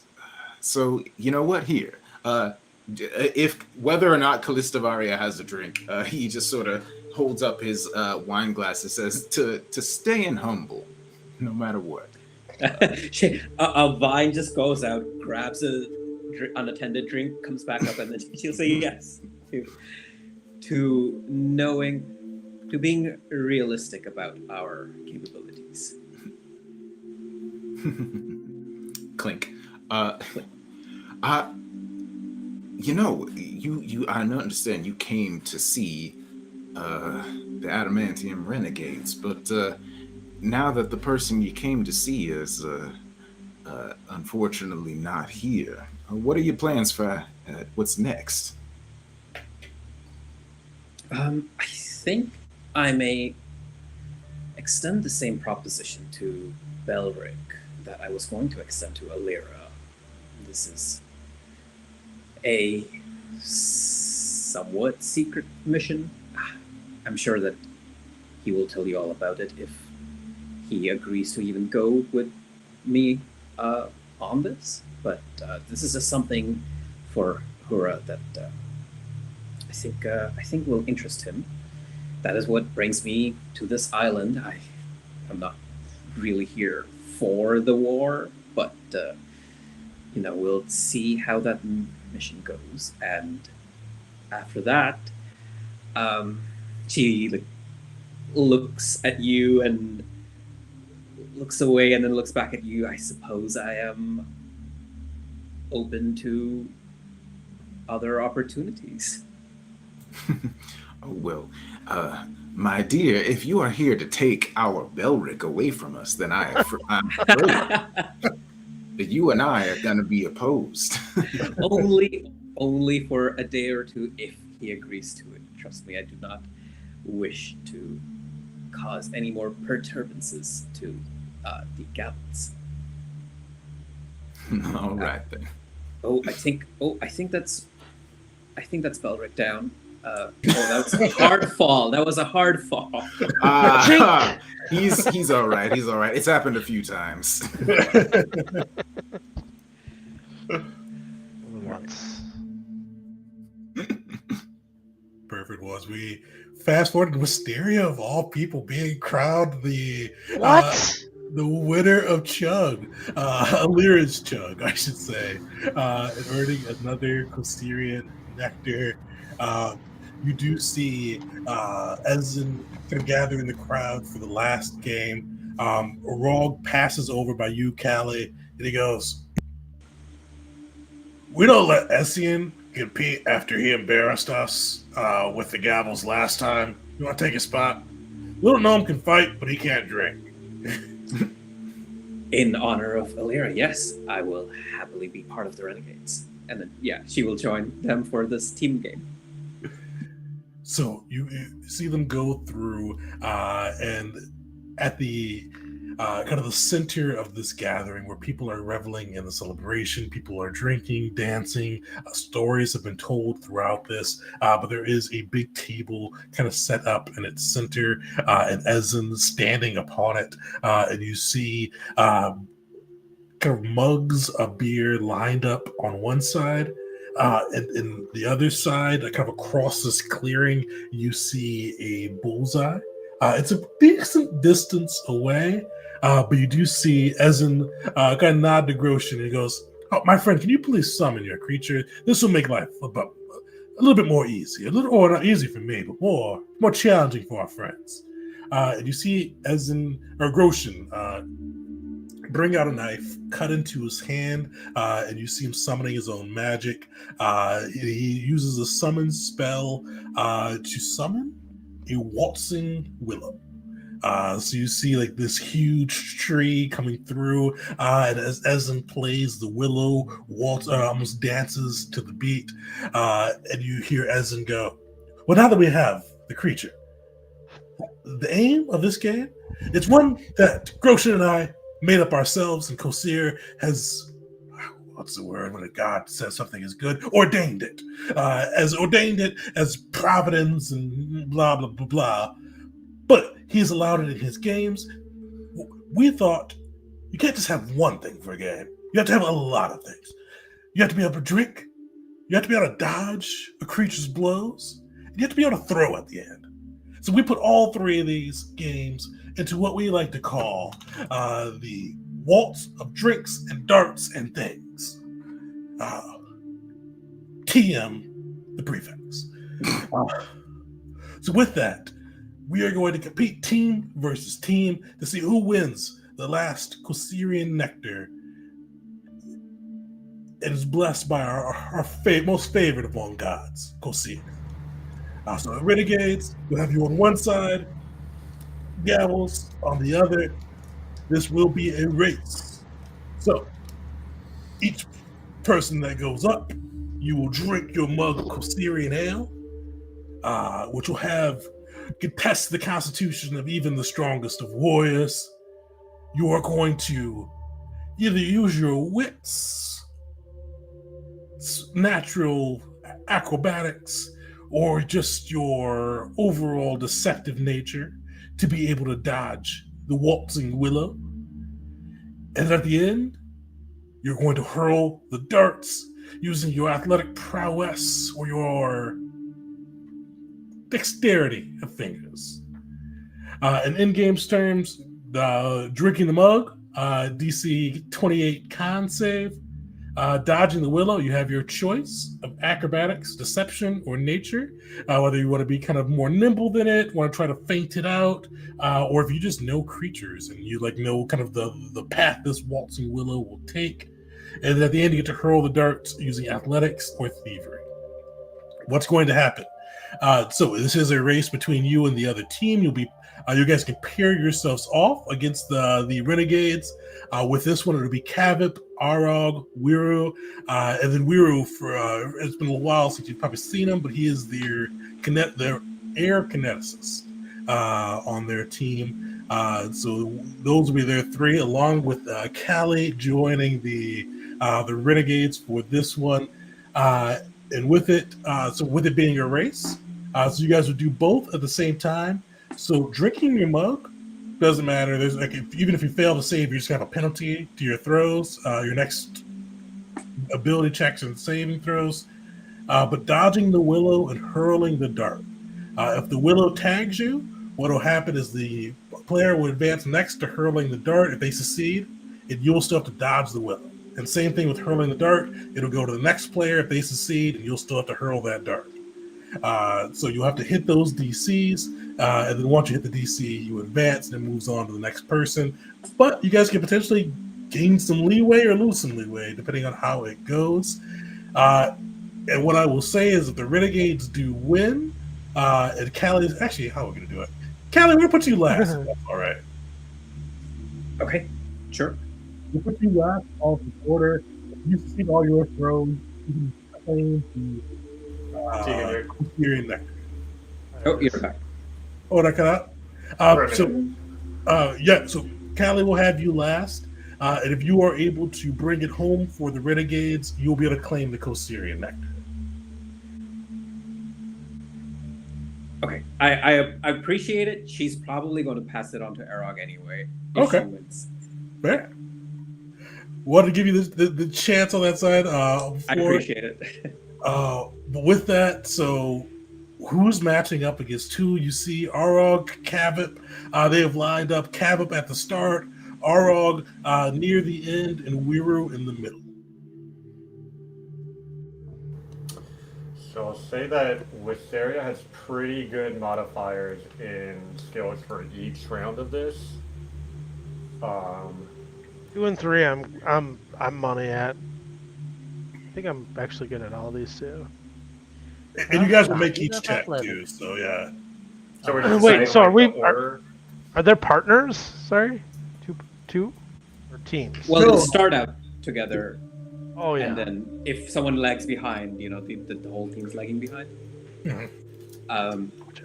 Actually, if I could ask that maybe if Wisteria and Callie could go first, that would give them both a chance to talk after they're done their round one. That sounds perfect. Works for me. All right. So Wisteria and Callie kicking it off. Uh, who is going up against Cabot? I mean, sure, I'll go. I don't does the order matter a whole lot? I don't think so, right? Because Not a ton. okay then. Yeah, why not? I'll go against Cabot. I'm okay at some of the things. We all have to go, right? So You do.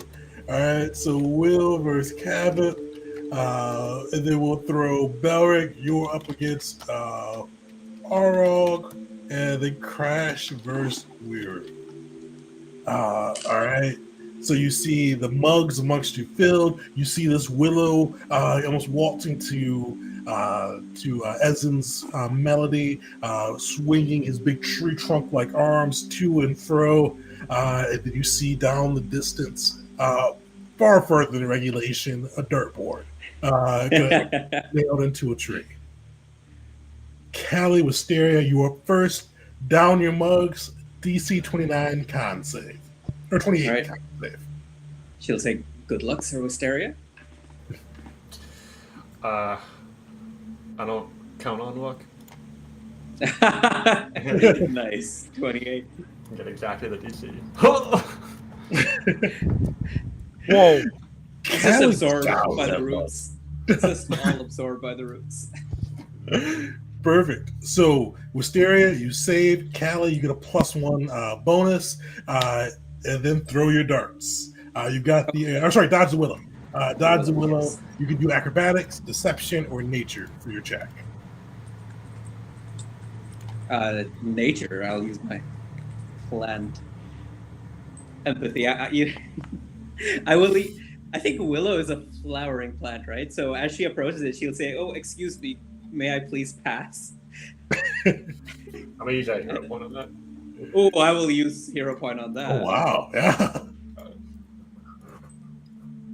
All right, much better. Oh, no, not wait, much that was better. your roll. That was your roll. Well- it was. So, yeah. Wisteria, how do you, dodge around this plant? What do you do?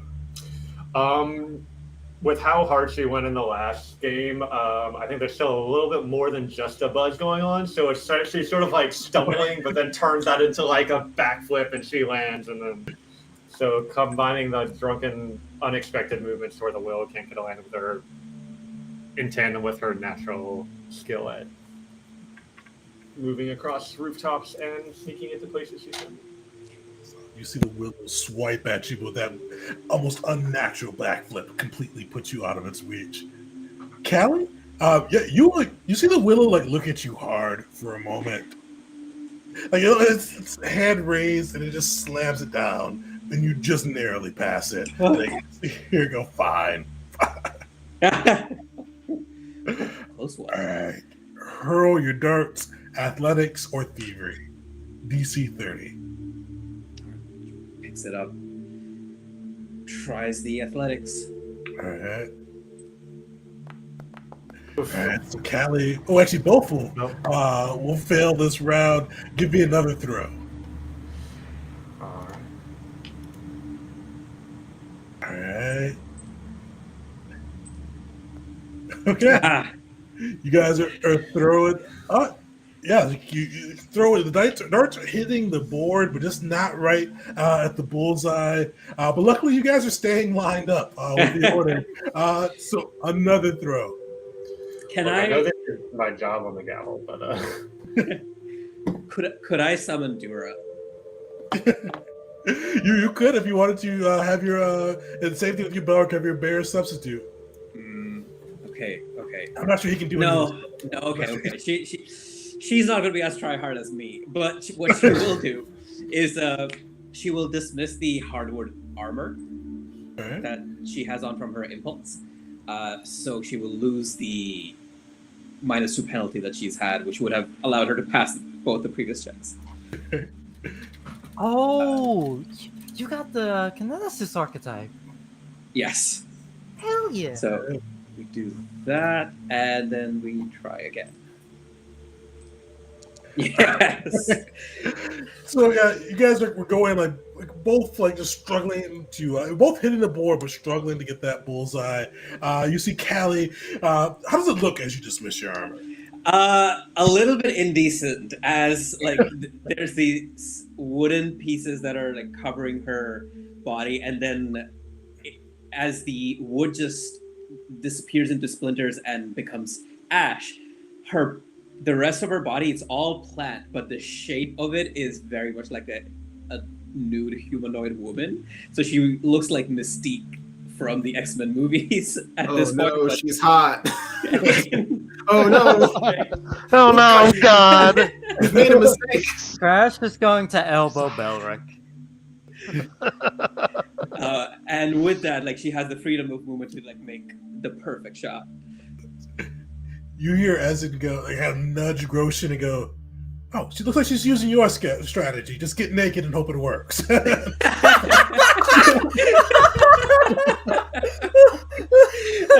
as she starts leaving the arena, she like looks at them and shrugs and says, "If it works, it works." And then she summons the armor back. Perfect. So, Wisteria, you were still at the dart throwing board. With that, though, Cavett steps up to the plate. So he has to drink his mug before anything can go. All right. So he's going to be at a -3 for his pieces here. If you're going for a Rog, I don't know if Cavett is any different, but. Oh, thank you. I think he has better. Actually, I think Rog has the best fortitude. But let me make sure. Yeah, Rog has the best fortitude. So Cavip is even like Cavip is just not doing it well liquor today. So he is struggling and stumbling. All right. And then with that, he is going to try to dodge the willow. Wisteria, go and throw your dart. All right. She kind of looks over at Callie and her strategy and just slowly takes off like her gauntlets and then throws the dart. Let's see about. Hey, there we go. Worked. Flawless strategy. Cabot is getting like pummeled by the willow as he tries to dodge. I forgot it was -3 in there too. But with that, the next person is going to step up to the plate. Will, you are up. Here we go. Fortitude save first, right? Fortitude save first. Hell yeah. That's bad. That is bad. Luckily, you didn't roll in that one. So that is just a failure. So you have a -1. Okay. Okay, it's not as bad as I thought. Cool. All right. And they are going to... so you guys are both up against the willow now. Cabot is trying to dodge through. All right. So this one, I'm going to go with deception. Oof. It's not great. Never good when your DM says, oof. Oh, wait, I held the wrong button. Hold on. I was trying to put in the circumstance bonus. Or I should say malice. Well, either way, you still succeed. Can be a 32 versus the, what was that, 26 for this one? Yeah, so you are able to, how does Will kind of fate the creature out? As the willow slamming its limbs around it. It's hard to read a tree's body language, but he just starts.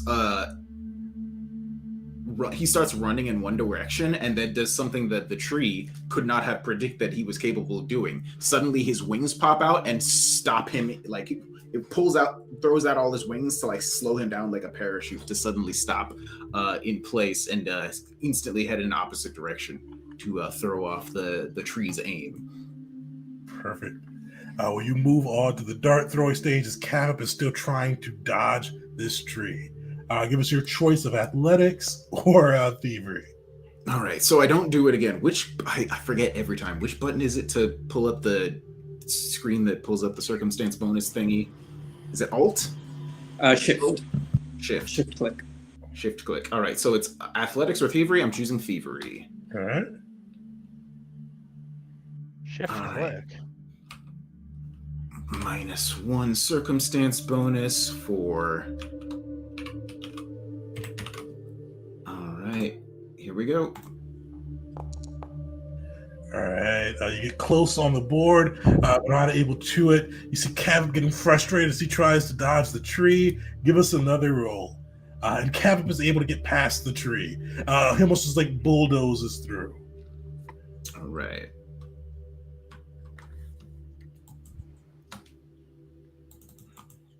Oh, you know what? I have a thing called Incredible Improvisation. Once per day, I can give myself a +4 bonus to something I'm not trained in, which I am not trained in thievery. So I'm going to use my once per day +4 circumstance bonus.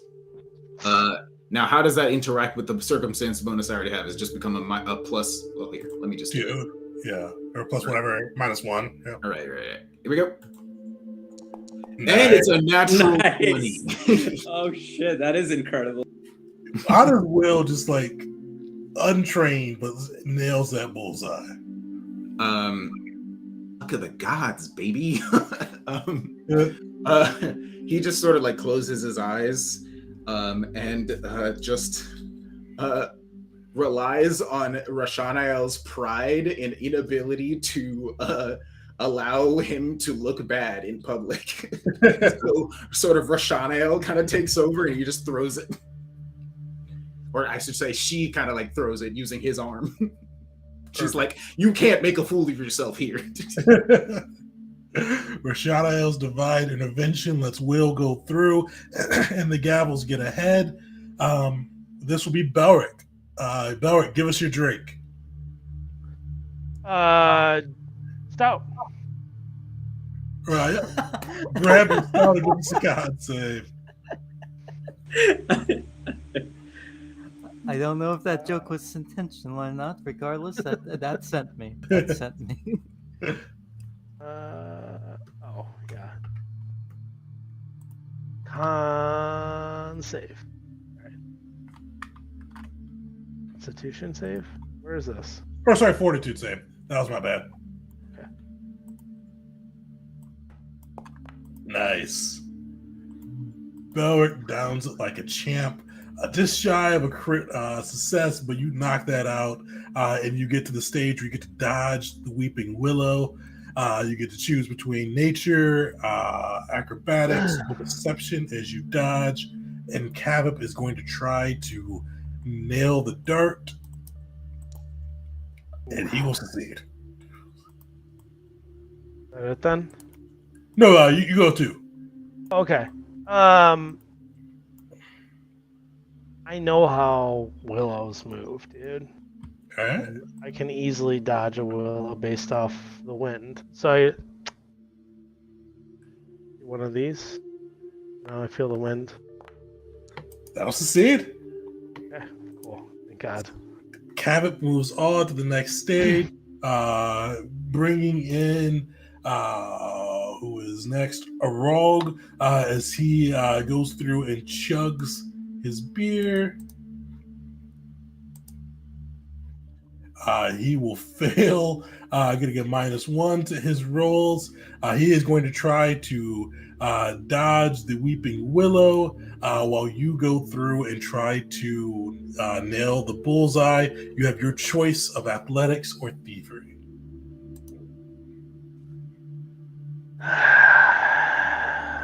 I've been playing darts for a while. That's all we did back in the caves, right? Dude! Close but no cigar on that one. And let's see how Arog does with dodging the plant. He will dodge the plant. We had a -1. I forgot to put that in, but it is a 30. He will catch up with Belric and get ready to start throwing some darts. So he's going to throw again. Arog will succeed. We're not good. We're not good. Did we lose? No, you get to go too. Oh. So you can keep it even, yeah. Oh, okay. You keep going until you hit. So I'm throwing a thievery check. Sorry.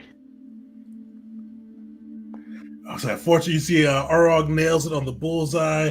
Great. He shuffles in.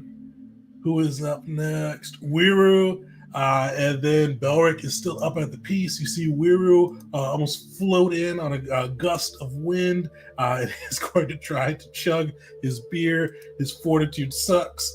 But he passes the test. So he chugs his beer, and now he is going to try to dodge the willow while you try to hit the bullseye, Belric. He is going to try to utilize the wind to dance around it, but will fail his check. Belric. Oh, unfortunately, Belric will fail as well. So go again. He's going to try to dance around it again. He will succeed on this one. Belric, can you put the group through? All right. I rolled 866 on thievery. What was the other one I could roll? Athletics. I have a worse thing for it, but I feel like I need to switch up the juju. Wait, Belric, we strategized for this, remember? And I'm gonna use my inspire stratagem to give you advantage on the roll. Nice. Okay. Oof, we got advantage. Or more. This chugging thing really messed up Belric. Oh, I can't do it. Wiru has caught up with Belric. So he is going to try to throw the dart. So you guys get to throw off against each other. So oh shit. Well, he failed his thievery check. Belric. I'm doing athletics. I don't care.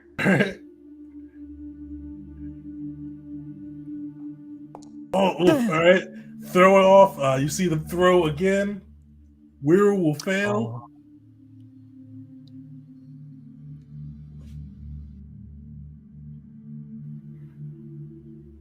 Who throws next?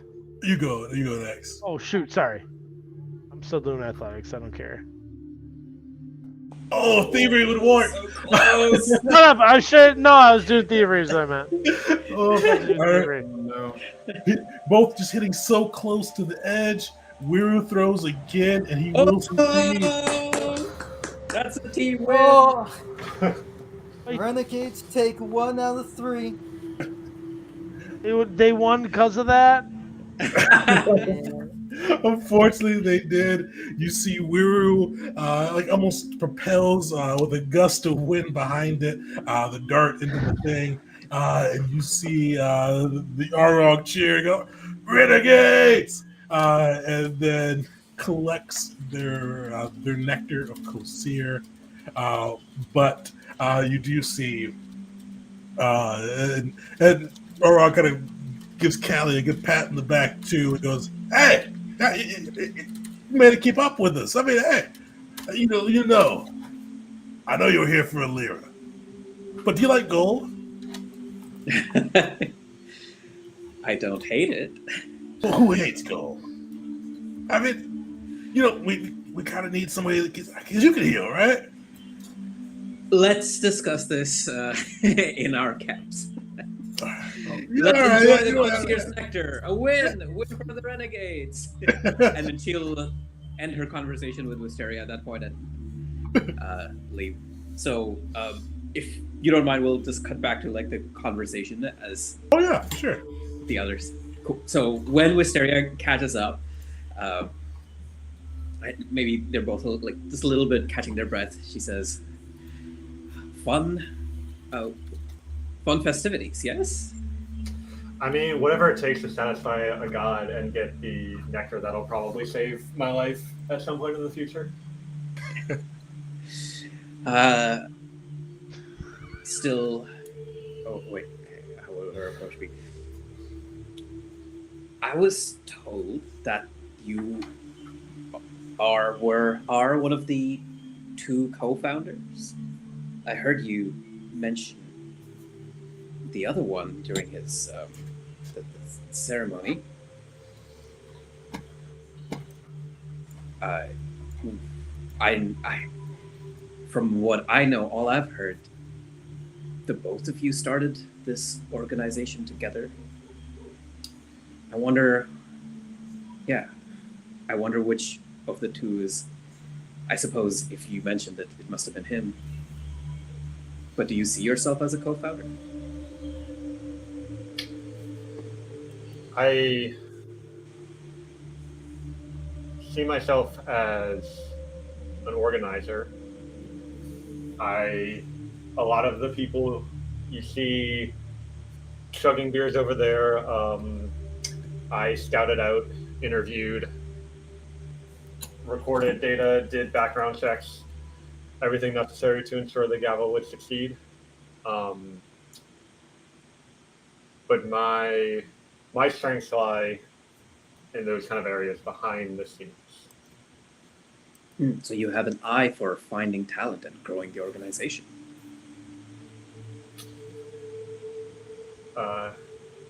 I'd say that's accurate. You said that the other founder was the one who was setting more of the tone, let's say. Yes. Have If that you... part was entirely up to me, we wouldn't have accomplished as much as we've had. Nevertheless, everything is changing. Everything is evolving.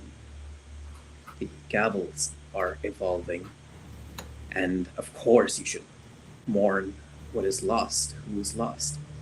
But this also creates for you and the others opportunity.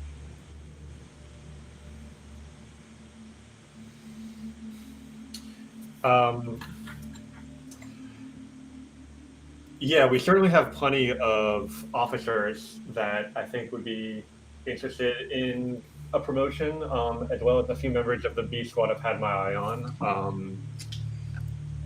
What about the direction, the edicts, the tone of the gavels? You don't have to be beholden to the past. Right. And I think now that Mockery's gone, we have been moving in a much better direction in that regard. Without G, I'm a little nervous. Certainly, Crash as a new recruit brings a lot of positive energy in some senses, but in areas besides murdering our foes, which is something we do quite a bit. I have a few concerns, but nothing that can't be solved with time and study and applicated effort. Wisteria's totally not going to pick up on what you're putting down unless you... No.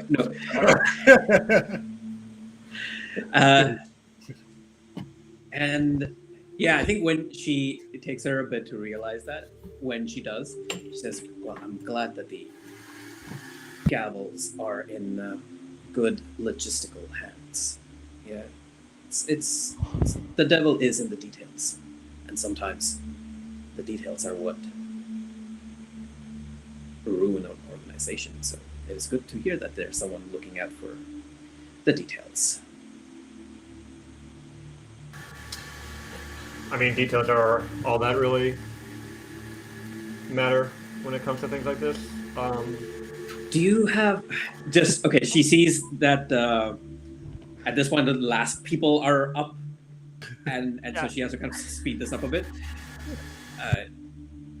What do you think of what is going on in Messia and Dosa right now? Something to do with. Something that the gavels are interested in dealing with? Certainly.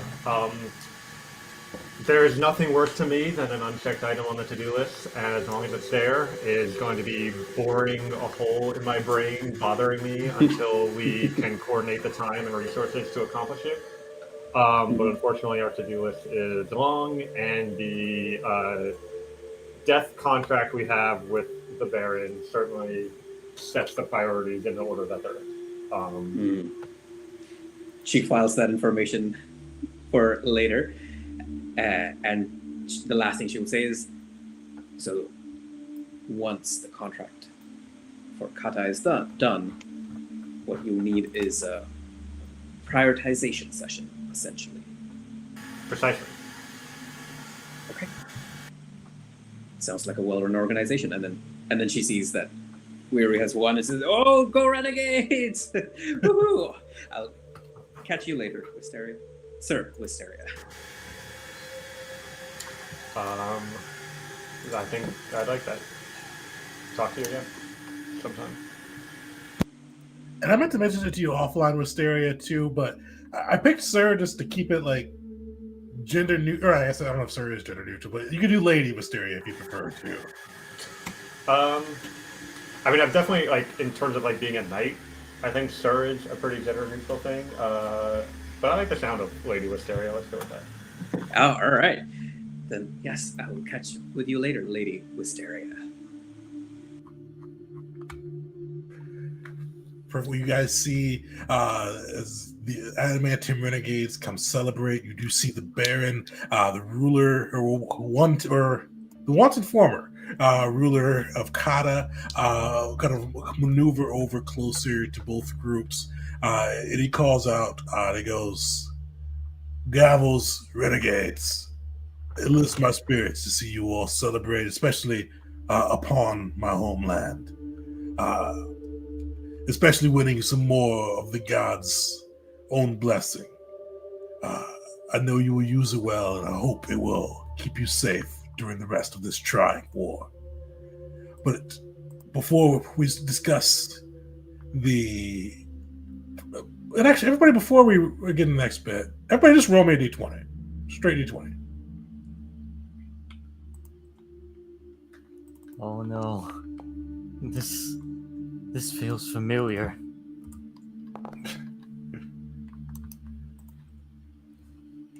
Kosier. Winning various things. Us at a triumph. I sense darkness brewing. Shinzo's not going to show up. Oh, yippee! Nobody gave you a half-baked offer that people but no, as you guys look on, you do see the Baron, and like surprisingly, he is smiling. It's a small smile, but usually the stern or taciturn face of the Baron is broken out. He does have a glass of wine in his hand, and he lifts it up and he goes, "Today is a day for celebration. I'm on my homeland. I'm set back on the roots and grounds that bore my forefathers, and we are closer than we have been in months to retaking my home. I've got the gavels of Avasara, the new rulers of this portion of Kata, the rulers of Kanda, at my side. I've got the renegades as well. And last but not least, Sandrik Sadasan, the Protector, has returned." And as he says that, Wisteria, Will, and Crash, you're able to pick up, like your perception's able to pick up on something. The Baron looks overjoyed, but you do see, as he says Sandrik has returned, you see Groshin frowns and then Ezen like elbows him really quickly. Like you see, like, and it's a frown of concern as the Baron mentions that, but you see like as an Definitely elbow, instant sense motive of why would that be an issue? That was your sense motive there. Never mind. Yeah. But you see that go through. The Baron seems completely unperturbed on that side, almost completely like he's missed that. And he raises his glass and he goes, "To our great heroes, to our new land, or to our land returned to us, and to new rulers, and a new master of coin." As he lifts his glass to you all and Belnu, and takes a hefty swig.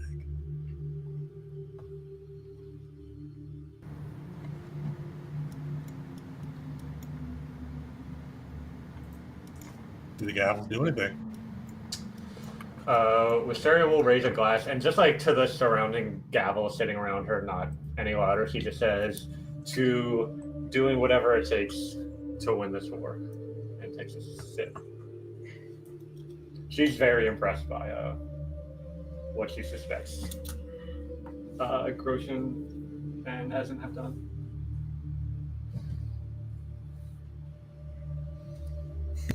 Crash will raise it up, look at it. Yo, I think I'm done drinking.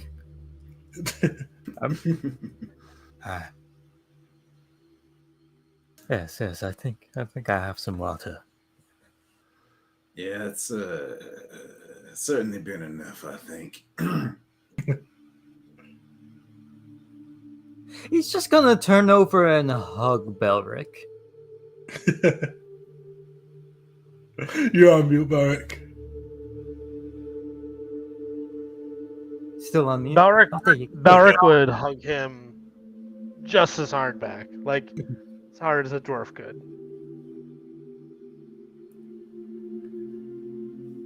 Perfect. As you guys lift your glasses and hug it out, you see that the celebration continues. Is there anything else you all would do this night? Or how do you guys spend the rest of your night in celebration? Or for some, it sounds like you guys are already on the water and coffee stage. But what do the rest of you guys do on this day?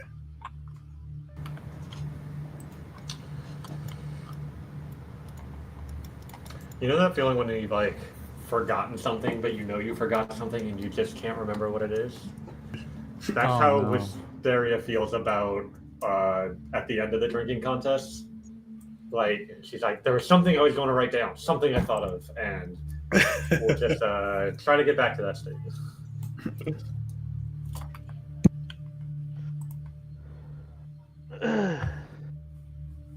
Yeah, Belric wouldn't be very subtle, but like, I mean, I don't know. Is anyone hanging out still, or like, are people like going out back to coffee, or? Oh no, yeah, that was just talking about the gavels. Like the celebration as a whole is raging through. There's music being played, kegs being tapped, wine poured, games aplenty, from card games to drinking games. The celebration is still roaring.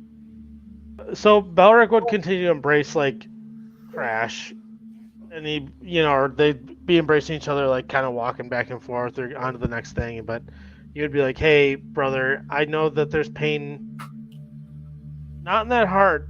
There's a heart in there still. I feel. We'll get to the bottom of this and we'll get through it. Your brother, the vampires, we'll get to it. He would offer some reassurance to Crash. About that, like he's seeing him being like a sad guy, and he'll like offer him some reassurance, be like, but now this is when we honor Jeet, and we should have fun, and tomorrow we can be sad and hungover.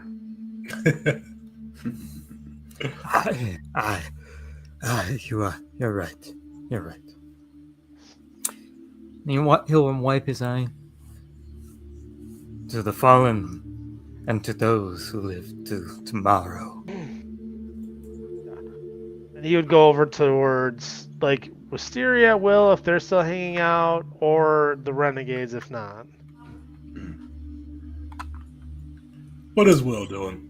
Will, as you know, loves a good party. He is always making friends, networking, that kind of thing. Just chatting, just making conversation with people, sharing stories about the gavels that were lost, and talking about what we're going to be doing in the future. Like, especially he's excited to be like sort of just kind of speculating, what am I going to do with Kanda once we're done with all this? Like that kind of thing.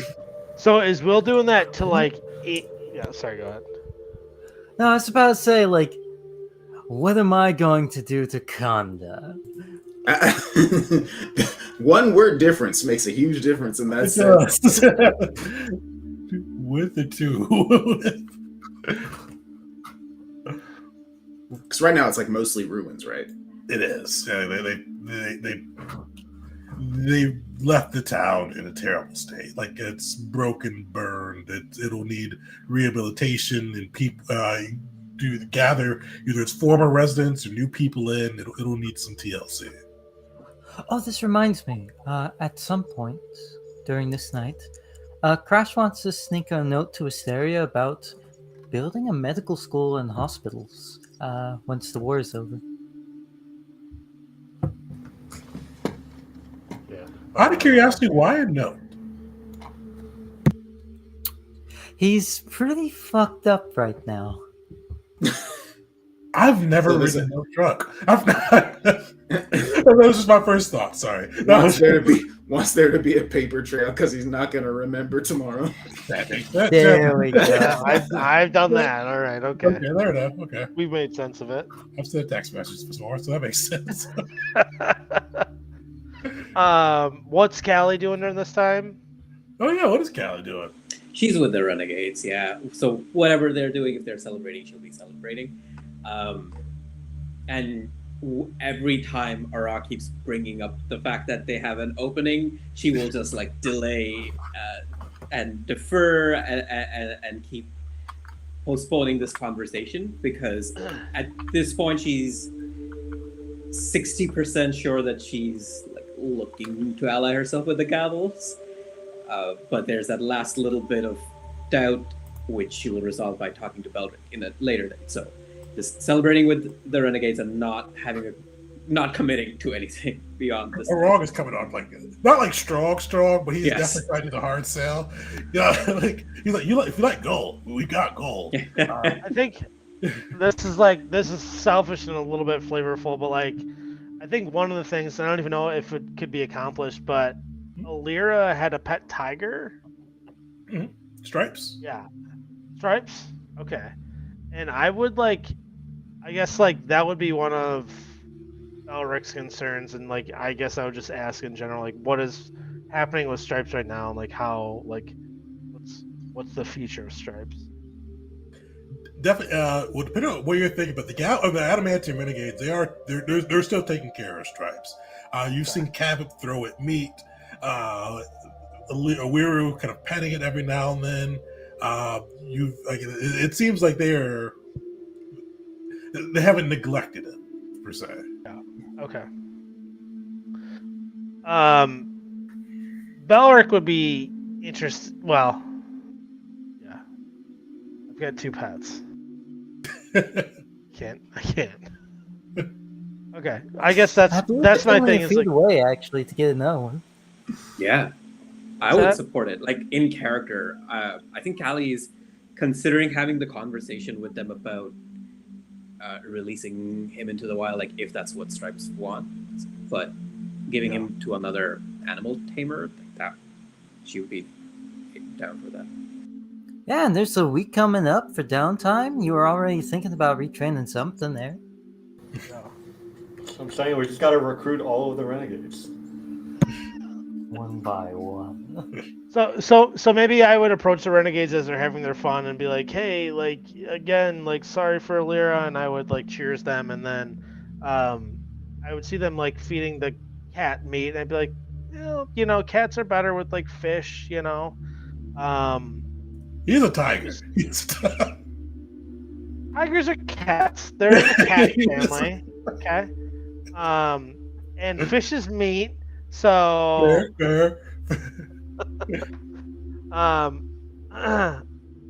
tamed tigers, I've tamed falcons, I've tamed bears. I've tamed bear, right? So I just want to make sure that you guys are taking care of them, and if not, I just want to make sure that there's always a home near us and with us. We would take as good of care as of Stripes as Alira did. And that's the thing that I would offer up. And then I would just bow out. They don't know shit about feeding tiger. Yeah. Fair enough. So I will say, out of game, does Belric want to? Like, do you want Belric trying to acquire Stripes? I don't know. Like, I would. It would have to be a third pet, so that's where I'm like struggling, like logistically. But like, yeah, If I Red would being your love brother, to. you probably wouldn't want to get rid of Red. You probably wouldn't- Yeah, I couldn't. Yeah, I can't get rid. I can't get rid of red, but if you got the Beastmaster archetype somewhere in there, it does have a feat for additional companion, and It you can does. get as so many as I I'm could pretty sure, retrain to a third. You could. yeah, and Uh, that actually would fit the niche that you currently don't have. You got Red for his flight and scratching out people's eyes. You got Bear for the Agility, brute strength, but strength. uh, if I'm not mistaken, things like lions and panthers have basically their own version of sneak attack, right? Where they get extra damage for against off guard people. I don't remember if they do or not for the Uh, son or the al- companions. Also, if you don't want to mechanically have a third pet, you can also, as an animal tamer, just have narratively stripes. Not maybe as a pet to keep around Konda, or maybe as someone to be in the forest that you check up on from time to time. I will say, from a narrative standpoint, the Adamantium Renegades were going to keep Stripes as an honor to Illyria, but if you do take the feat, I will let you be able to steal Stripes, or not steal, be able to entice Stripes away from them. Okay, I'll entice that thought in my mind during downtown. Sounds good. Yeah, so you here are all gonna speak up. It goes, you know what? We like Strikes around as a little memento to Illyria. I mean, he keeps the ship clear of mice. Really nice. Uh, he's a good guy. I mean, none of us can talk to him, but feels like Illyria's still here when he's around. But he's, as Lyra always said, he has his own mind, so you can pitch it to him. And if he goes, God bless him. Aye, we'll let Stripes decide when the time comes. That's the problem for another day. Drink up. Cheers. Cheers as you would raises a mug. Is anybody else doing anything crazy this night?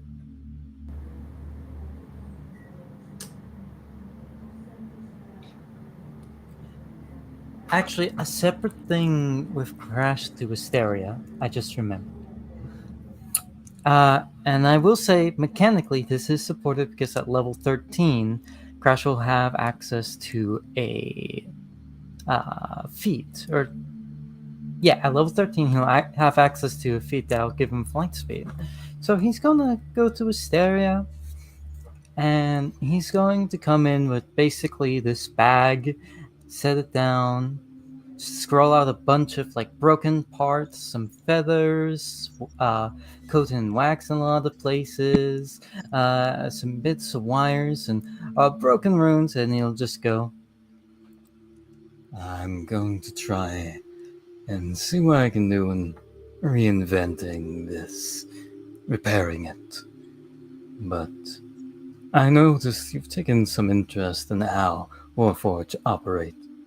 This isn't standard by any means. An invention by Silas grafted onto me long ago, and since broken by wild things. But it was a part of a Warforge nonetheless. Study it if you wish. A gift for a time, before I reclaim it. I'd be happy to learn from this. Let me see what. Excited to see how many notebooks I can fill with details. But what of this Silas you mentioned? Is he the one who built you, or how does that work exactly? Knowing more about the character will lead to more easier conclusions from his inventions. Silas was. He was a cold man. Colder and crueler than winter. And one hell of an inventor. He both despised life, yet was enamored by it, and sought to create things like it. He found me one day in the mountains. I don't have memory of who I was before, only the knowledge he found me broken, and he put me back together all those years ago. He was the one-eyed dwarf. Children would sing songs about him, call him a cyclops. He made such wondrous inventions. Still, to this day, many of them crave to be with him. Of all the things he could have died of, pneumonia, smoke like a chimney. Should have kept his pipe. But I'm full of many of his inventions, and they keep me alive. And you see those holes on his forearm open up again, and those small little beetles crawl back out. Those little explosives you saw him fire off during what was his breakdown before. I'm full of them, and many others like them. Spiders and centipedes, all that keep me alive. I expend them and they're rebuilt. They're just part of me, my physiology. If you ever want one, And you'll just pluck one that's just idly crawling and hand it to Asteria.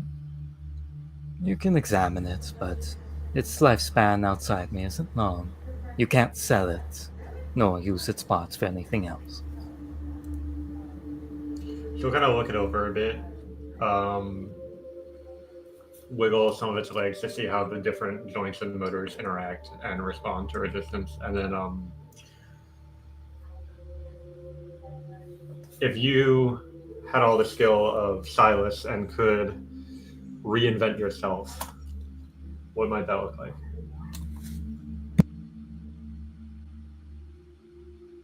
The first thing I'd do would be to make family. But we don't get to pick that, do we?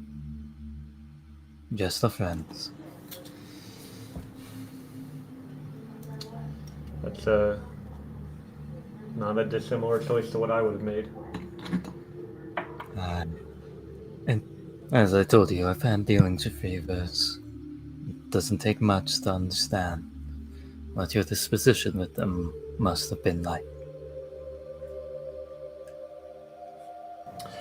If I could pose the same question to you, if you had all the power in the world to change yourself and do whatever you saw, what would be the hysteria you would bring to yourself?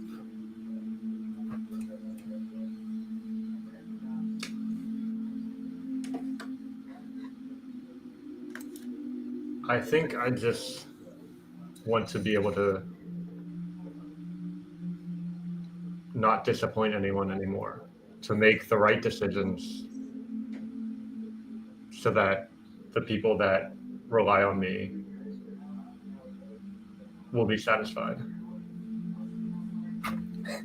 Damnation, we are quite similar then.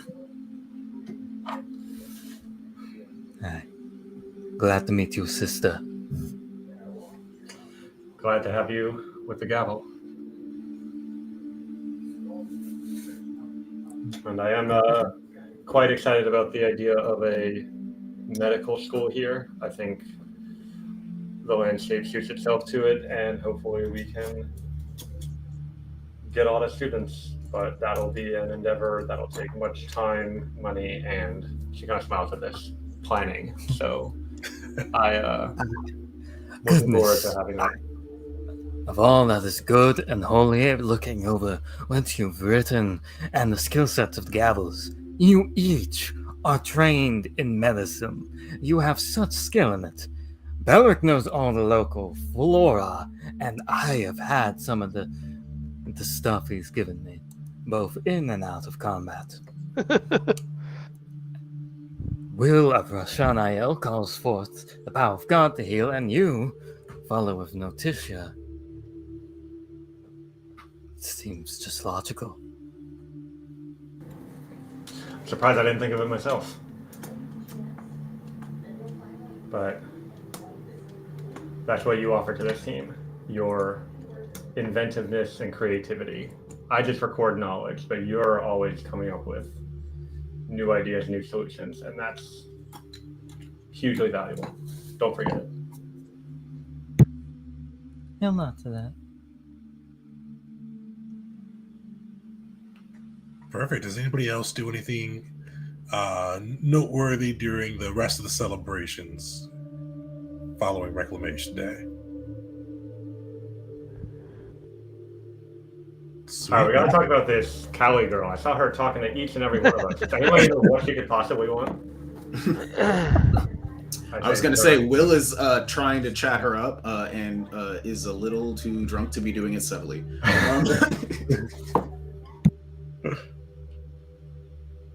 Sweet talker, then. Nothing like important. Okay. I was like, what's Will about to say? Fair enough. You guys spend the night. Will try to chat up Callie. Like, try to almost compete with Arog a little bit because Arog is still like definitely trying to do that hard sell. He does not want to like fight. He's like, another primal caster has fallen in my lap. I can't let this go. But he's too used to the ability to have a mammoth on field.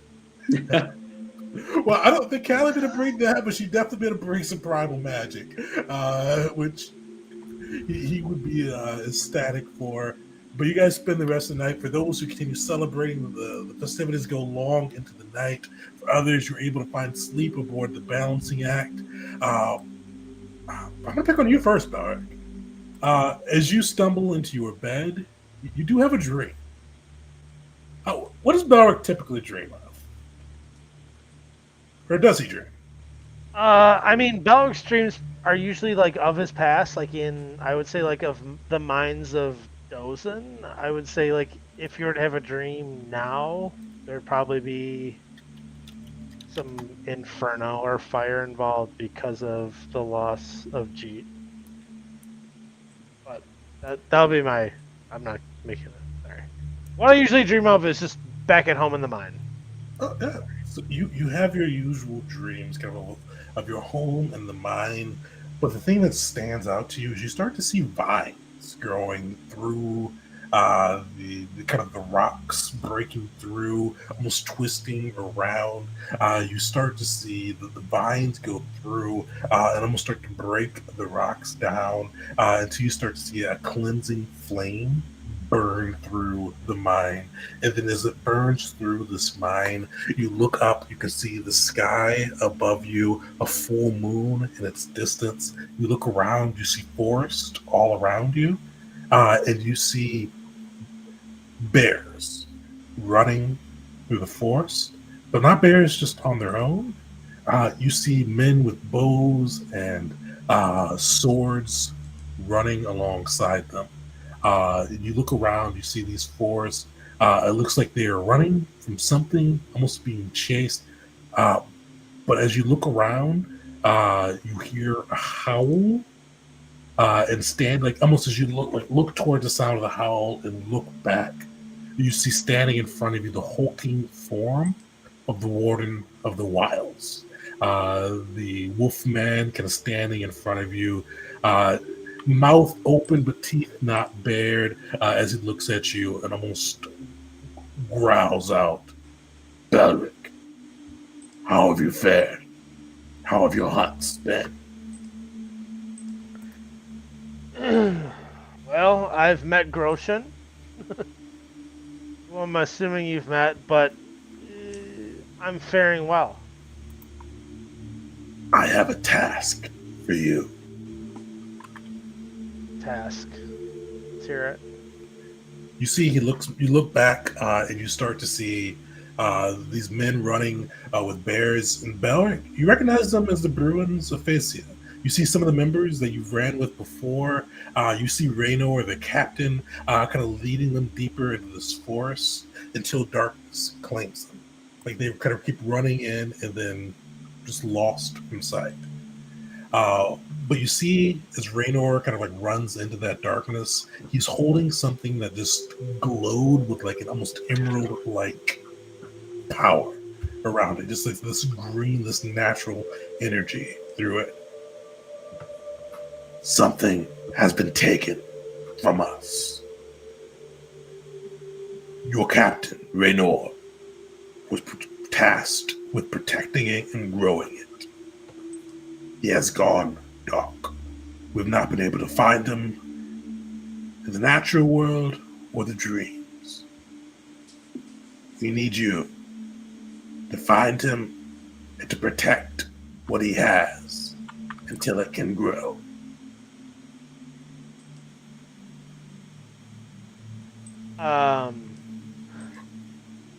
Where would I find him?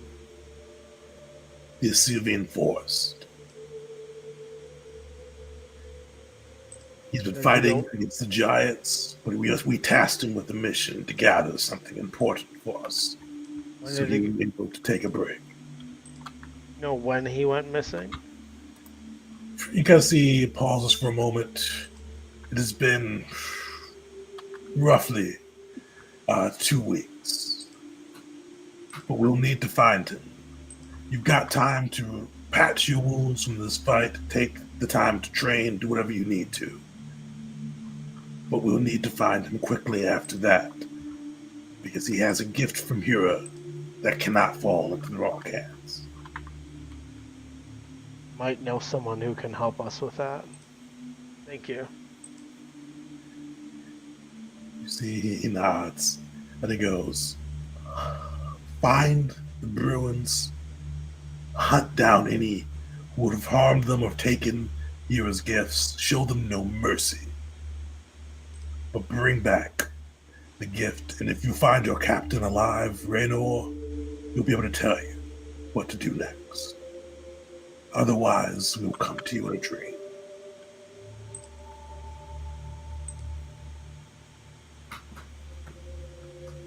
Am I sleeping or what? With that, you see kind of like it starts to fade out, and then you kind of awake in the morning, kind of in your bed, with the details given to you by the warden in the wilds. But one thing you guys, well, unfortunately, everybody but Callie hears in the morning, you hear like an obnoxiously loud, almost irritatingly loud knock that feels like it's coming from all over the ship. Like a theatrically loud knock. Isn't. What does the group do? Are we? You're aboard the Crash balancing pulls out act. a gun. Morning next. What'd you say, Gresh? He, like, when he gets woken up by a knock, you see him pull out a gun. There's a specific, I don't know this, I unfortunately don't know the movie, but there's a specific scene in mind I have. Some person was talking to these two gangsters, and one of them just started pulling out a pistol, and the other one's like, but no.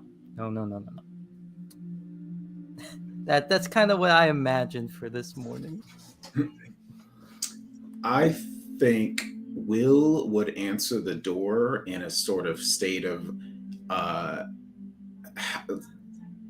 he's not wearing the jacket, he's just wearing his undershirt, which is not all the way buttoned up or tied up, or I don't know what. It's crazy when you start thinking about fashion and shit. You start wondering, like, when were buttons invented, and then you start spiraling down like sort of anachronism hell. So you can't think about this kind of thing too much. Buttons are like they've existed for a while. Yeah, but like, how did you sleep? What were you wearing, and how did you wake up? You know, and that's you're wearing something goofy. Will would just kind of wake up with just this sort of undershirt on, just in his pants, and looking like the sort of like, I just woke up like this and I'm still hot. His hair's a little messy, but it's like the kind that makes people angry. That's like, how is it so perfect when you're not even trying? And I think he's gonna answer the door looking like a little bit groggy and tired.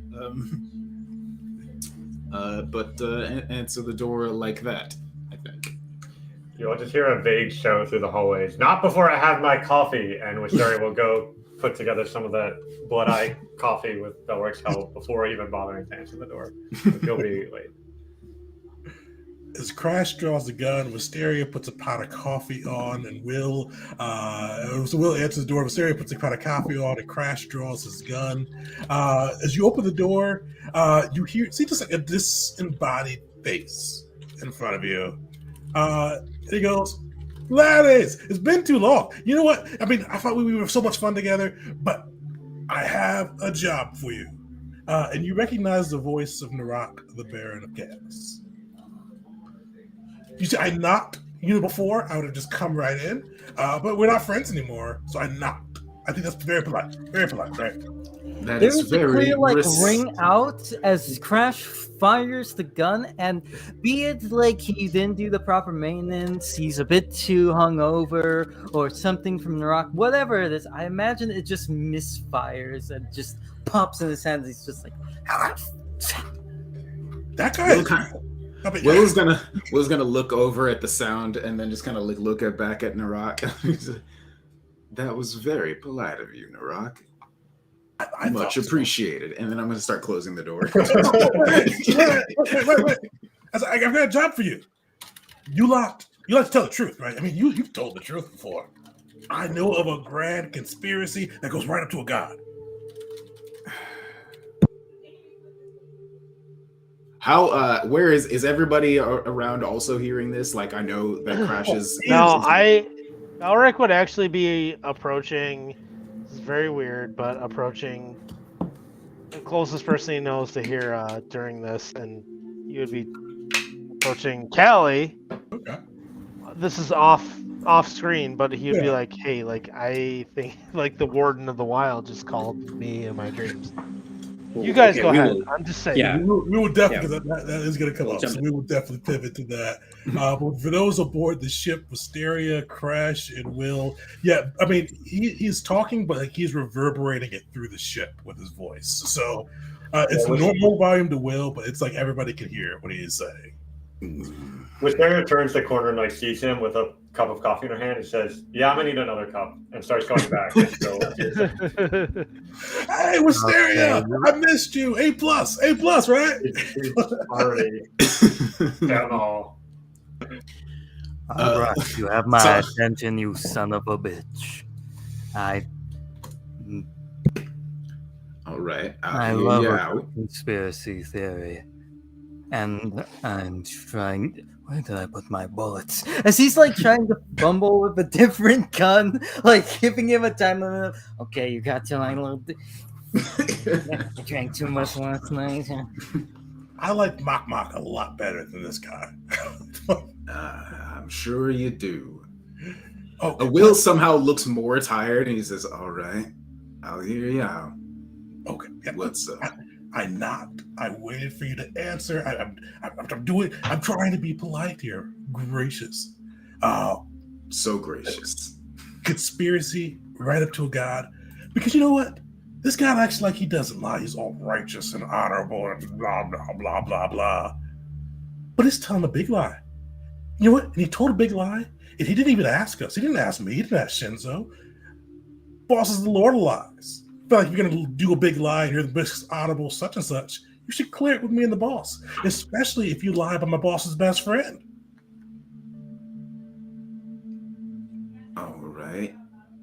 Will is now wrestling with his love of taking down powerful people by exposing their lies and his complete hatred of Narak. So like these two opposing thoughts are like fighting in his mind right now.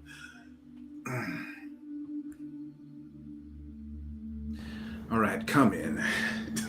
Oh, I get to come Why the hell did I Oh, only whoa, let him in. 22 caliber here? You know what? I only have my big guns. Give me a moment. Actually, I'm gonna come see you. Let me get dressed. Just give me 2 minutes. Fine. I'm being polite today. It's a new game. So polite, so gracious. He said, closing the door.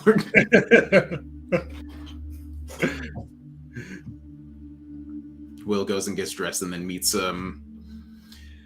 Narak outside. Crash will be inside, just fumbling with his guns and explosives. Perhaps a concerning sound from inside. Wisteria will go out with Will. But she doesn't know too happy about it. Good. I need my A+ student here for this one. Hey, there's no favors, no strings. We just, if somebody's gonna lie, they gotta like give an offering, run it by us. I mean, we should be consulted, especially if a god is going to at least allow a lie. Especially like this so honorable, I strike with lightning and justice and blah blah blah god. Sanda. I'm talking about Sanda. Guy in the sky throws lightning bolts at the wicked. Yeah, he's a dick. But his kid was our best friend. We like to play games with him all the time. We'd send a monster, he'd fight it off, and Shinzo would have a blast. And they're lying about him. Lying about him. Yeah. All right. And what about him? Well, how much do you know about Sandrick? Not much. I kind of glance over at Wisteria. He might know. I don't know what kind of. Will probably at the very least has heard of it. He knows of him. I don't know. Says I have an expert in society, so I don't know. You guys have heard a bit about him. So he's been kind of the protector of Kata. He showed up partway during the war and for Reclamation Day and kind of helped out with the efforts. He was believed to be dead until recently, right? Not dead, missing. His wife died 6 years ago, and he's not really been seen since. Until yesterday, or day before yesterday. All right. And you say that, Sandrick is part of some conspiracy? No, this conspiracy is about Sandrick. Wisteria, keep him up. Sandrick, they say he's back. That's not Sandrick. That's not Sandrick. Yes. The god of lightning and justice and blah, blah, blah, blah is lying. It didn't even burn a flower for my boss. Is that something we're supposed to be doing? Burning a flower every time we tell a lie? Well, you know what? Yes, that is exactly what. Every time you lie, burn a flower or I'll be here. Oh, well, right. Whatever you say. Will is now considering like, oh no, I gotta start lying less. He's like wondering like, does every time I lie make this guy more powerful or something? Wisteria will say, it's good to know that the god of lies doesn't permit any other gods to lie. I must explain why Notisha doesn't permit Shinzo Z to have any intelligence.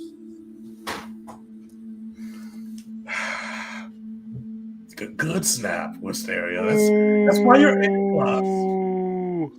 But we allow other gods to lie, just not holier than thou, Sandrick, or Hikari. She's also not allowed to lie with her light and all that.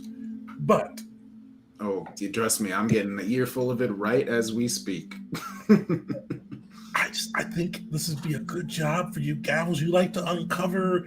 I think Wisteria, I think you mentioned a couple times, when I was eavesdropping, but that you wanted truth and everybody to have the same knowledge. There's a lie, and most people don't have the knowledge. Feels like something that's right up your guys' alley, right? I'm a practicalist. I understand that some lies are necessary for greater truth to spread, and right now this lie seems to be beneficial to what our current objectives are, and if we use this lie to succeed, then I'll be able to spread more truth and knowledge as a result. Net positive. And cooperating with you, even in a tangential way, is certainly a negative to any equation I might try to use to justify my actions. You must understand we have had very negative experiences with you in the past. We had a lot of fun. We played games. Did we? It was a blast, right? What we did yesterday was fun and games. You tried to kill us more than once. But I didn't. All right. Oh, well, he didn't, Wisteria. That's the thing we forgot to consider. He didn't. Well, I'll quick draw my crossbow and shoot it at him. It's like, oh, I tried to kill you. Wasn't that fun? yes. Well, you know what? Is it a no from you guys? Are you going to let this travesty of justice by a high and mighty God go unanswered as he lies to your very faces? Do something for us first, and then maybe we'll even give it a passing thought. What do you want? I can give things Yeah. all the time. I don't care. Figure it out. That's not my problem. You want to get us to do something, so you need to make up for all the suffering we've been through. That's your job. And if it's not worth it to you, then give up and go bother someone else. Would games help? I mean, usually we play games we like to have. Like, you guys aren't my best friends yet, but you're decent friends. I can play games with you. We can become best friends. Do you have any more information to provide to me? Because otherwise, I have a friend to mourn. Oh, yeah, the fire guy. He didn't like me. Always said no. But all Crash right. will finally usually come out right. and just say, I just remembered I have a flamethrower in my foot.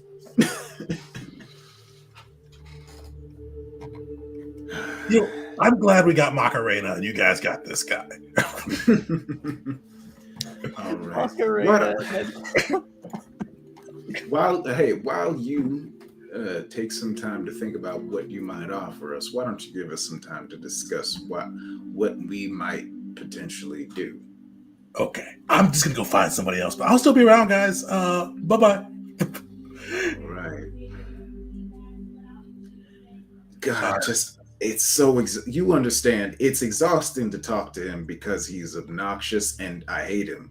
But also, I need somebody to know that is also annoying to talk to him because the other person in my head hates him so much and will not shut up about it. Why It was is there even a exhausting. That was in- not wrong. It is exhausting in both directions. Do you have a history with Narok? The Shinzo guy. I could not even begin to. I would love to tell you all the history we have with The Rock. Have you not read all of our notes? He comes up in at least five different chapters. I know some of it. I skim over it. I'm mostly there for the logistics. All right, well, you need to get on that because that's a prerequisite to membership in the Gavel. I thought that was explained clearly on page 43 of the new member The guidelines. bridge of his nose. Very uncomfortable. All right. I'm just going to say it. I overheard. Personally, I don't care if Sander lied. I don't care if the guards lied. We won because of that. I do think that it could potentially earn us a favor. You know what I mean? Not necessarily from The Rock, but if we know something that the gods don't want us to know, then maybe the next time a god tries to sink our ship, we might be able to make a trade.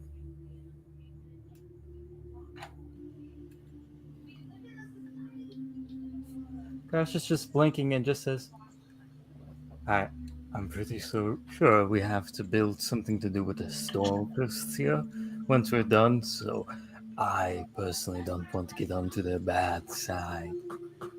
Yeah, well, I'm explicitly talking about not getting on the bad. Like the next time we end up on the bad side of a god, which seems to happen to us very often, I'm saying that if we know something that the gods don't want out, then it might be good for us to have leverage. Of course, once again, I hate talking to that guy. I hate doing anything for that guy. I hate being in his presence. I hate the way he talks. I hate his clothes. I hate his stupid smile. his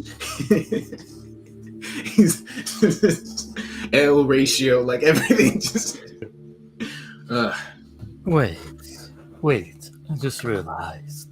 If that's the Shinzo thing you've talked to before, then that mockery fellow, yes. If we work with little mock, Then Mockery. Mockery could be found, and you could kill him. Well, I think our efforts a bit better focused elsewhere. Mockery is not going to be a problem, at least for us. And while we've got this war effort going, I think it might be a waste of resources if we spent a lot of time trying to track down Mockery. And, we got bigger fish to fry. I mean, he does have a extraordinarily high bounty on him. True. But I mean, so do I, right? Yeah, but we can trust you. Yeah. I'm just saying, if all we're interested in money, then simple calculus of it is say, hey, let's turn this guy in. But I don't know. I'm just saying, as much as I do not like doing anything for Narak, I also like knowing things that other people might not necessarily want us to know. Just something to consider. I'm considering it, but only if we turn against him. Betray those that would lurk in the shadows there. Trust me, Crash, I've tried to take advantage of Shinzo-ji's blessings to my own ends, and it did not end well. Yeah, you're right about that.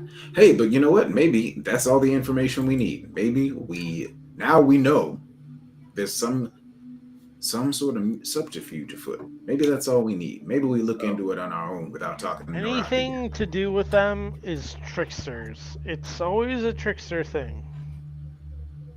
Absolutely. Okay, I gotta say, in character Crash, he only wants to deal with them if he gets to kill one of Shinzo's guys. Only if he gets okay, we're getting the bounty on Mockery, we're fucking up Shinzo. That's what we're doing. Out of character, I am so curious and invested into there's a conspiracy afoot. Stuff with Sonda. That's not his son. And with Shinzo in the mix, oh my goodness. Yeah, same. Also, in addition to that, I think this is the faction thing. Oh, this is the faction thing. Oh, never mind. Okay, then fuck this guy. Damn.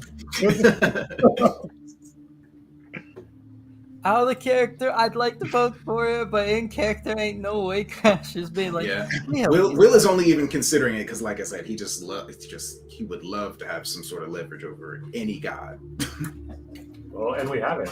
We know that Ezin created an illusion of Sandrick in the airship battle to turn the tides in our favor. You know that?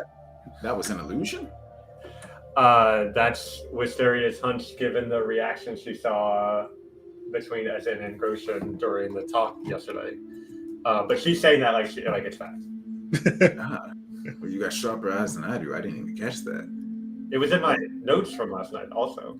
Well, listen, I just woke up. This is the first thing I'm doing today. So you had what time is it? 10 hours? That's plenty of time to read. Will, how long have we traveled together? You understand that there's protocol that we follow that will lead to desired outcomes for the gavel as a whole, and part of that is, okay. The point is we know now, and we have that information, and we can use it if we need to. Yeah, we can look into it on our own without engaging with this guy anymore. I'm just going to add briefly, the only people I saw add additional footnotes to your own regalings was Mockery and Agnijit. I don't know if anyone else reads those.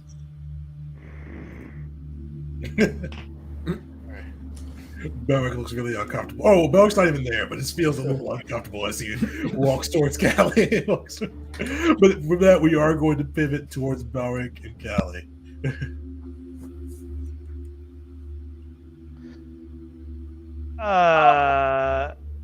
What are we pivoting towards? Sorry. To you and Callie, I think you said you were reaching out to discuss your dream from the Warden of the Wilds. Yes. Yep. Okay. So I would go to find Kelly. I don't know where she is. Where are you, Kelly?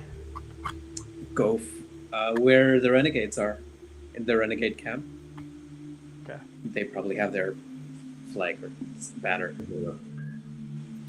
I would approach there and just like casually ask, like, "Hey, can I talk to Callie? Like, she knows a little bit more about what I saw in my dream than I do. I hope." Yeah, and then, yeah, go ahead. Yeah, I think eventually when you find her, she is mixing herbs together in a mortar and pestle and just crushing it all together, making the start of a poultice. This is outside near the campsite, and yeah, I think she's alone. Okay. Like, I would slowly approach and be like, "Hey, Kelly, I think I need your help." It's Callistavaria for now, but perhaps by the end of this conversation, it may not be.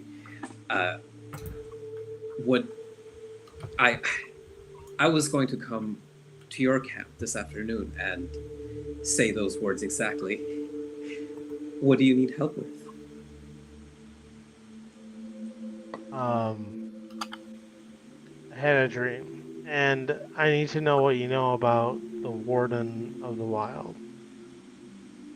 The Warden of the Wild protects the wild. Its animals are the guardians who grows and the Warden protects.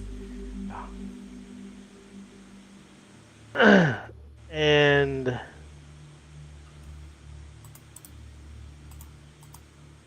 what happened, and what were you coming over here for?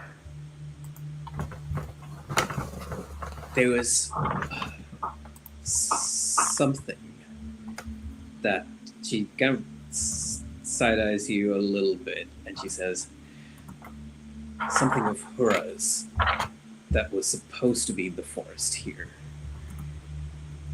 but is no longer where it's supposed to be. And is this what brought you here as well? Yes. Oh, okay. And you... Sorry, why did you ask about the Warden? The Warden came to me, right? In the dreams? In my dream. The Warden did not come to you in your dream? She will try to gloss over this, and she'll say, the Warden came to you in your dreams to tell you about the seed? Seed. No. I'm so confused. Hura's seed. Hura's seed. Yes. Yes. Yes. And she stands like from where she was working, and what you may not have noticed as clearly is very obvious now as lightning starts just like crackling around her, and the like wind, even though there's no wind outside, it's like a wind is ruffling her leaves. Okay, this is great. This is the right track. I also had a divine dream about this seed, and she's like specifically not mentioning details.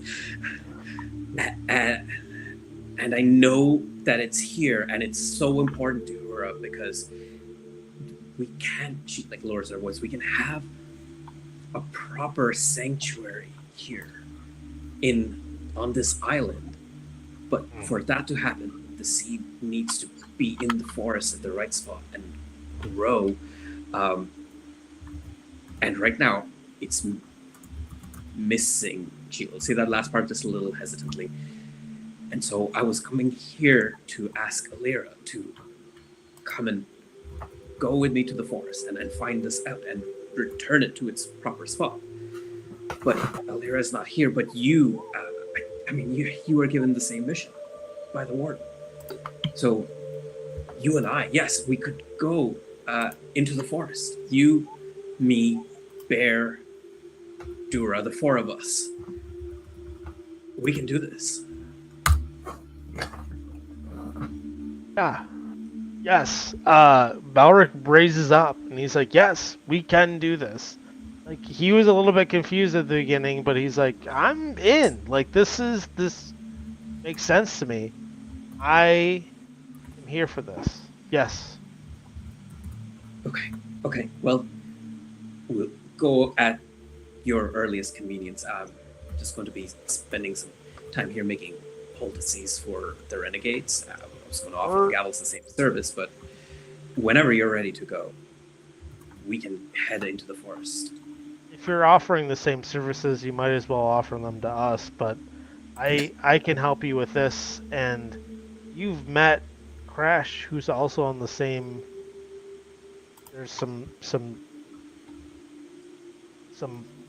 things that he has. Never mind. Sorry. I'll stop that. I think I know what you're talking about, but that is a matter that is a little bit far away, and unlikely that the Gavels can attend to. Asteria mentioned some kind of a blood contract, so it sounded like you're going to be on this island, but this thing, if you want to involve the Gavels, he's like sounding very uncertain now. You could, but I think that just the two of us going in there will be best. Aye. Do it then. Okay.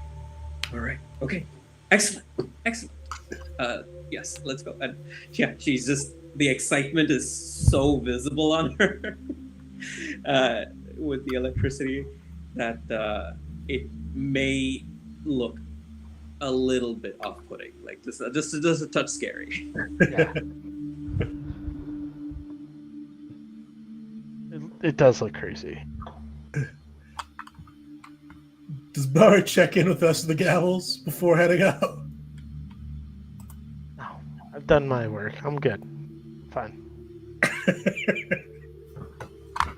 You'll read it in the notes. I left. Yeah, no, I left. I'm good.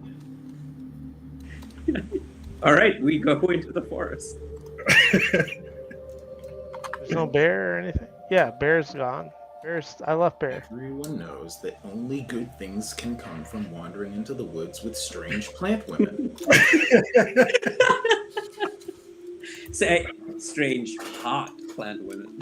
Actually, that changes the whole thing. Gotta have an adjective there. You gotta have I'm no still one in has ever suffered because of this in folklore, ever. Elric got freaking ripped last night, and then he's not gonna come out and be like, "Hey, is this a good idea, you guys?" Like, he's gonna wake up super hungover and just do it.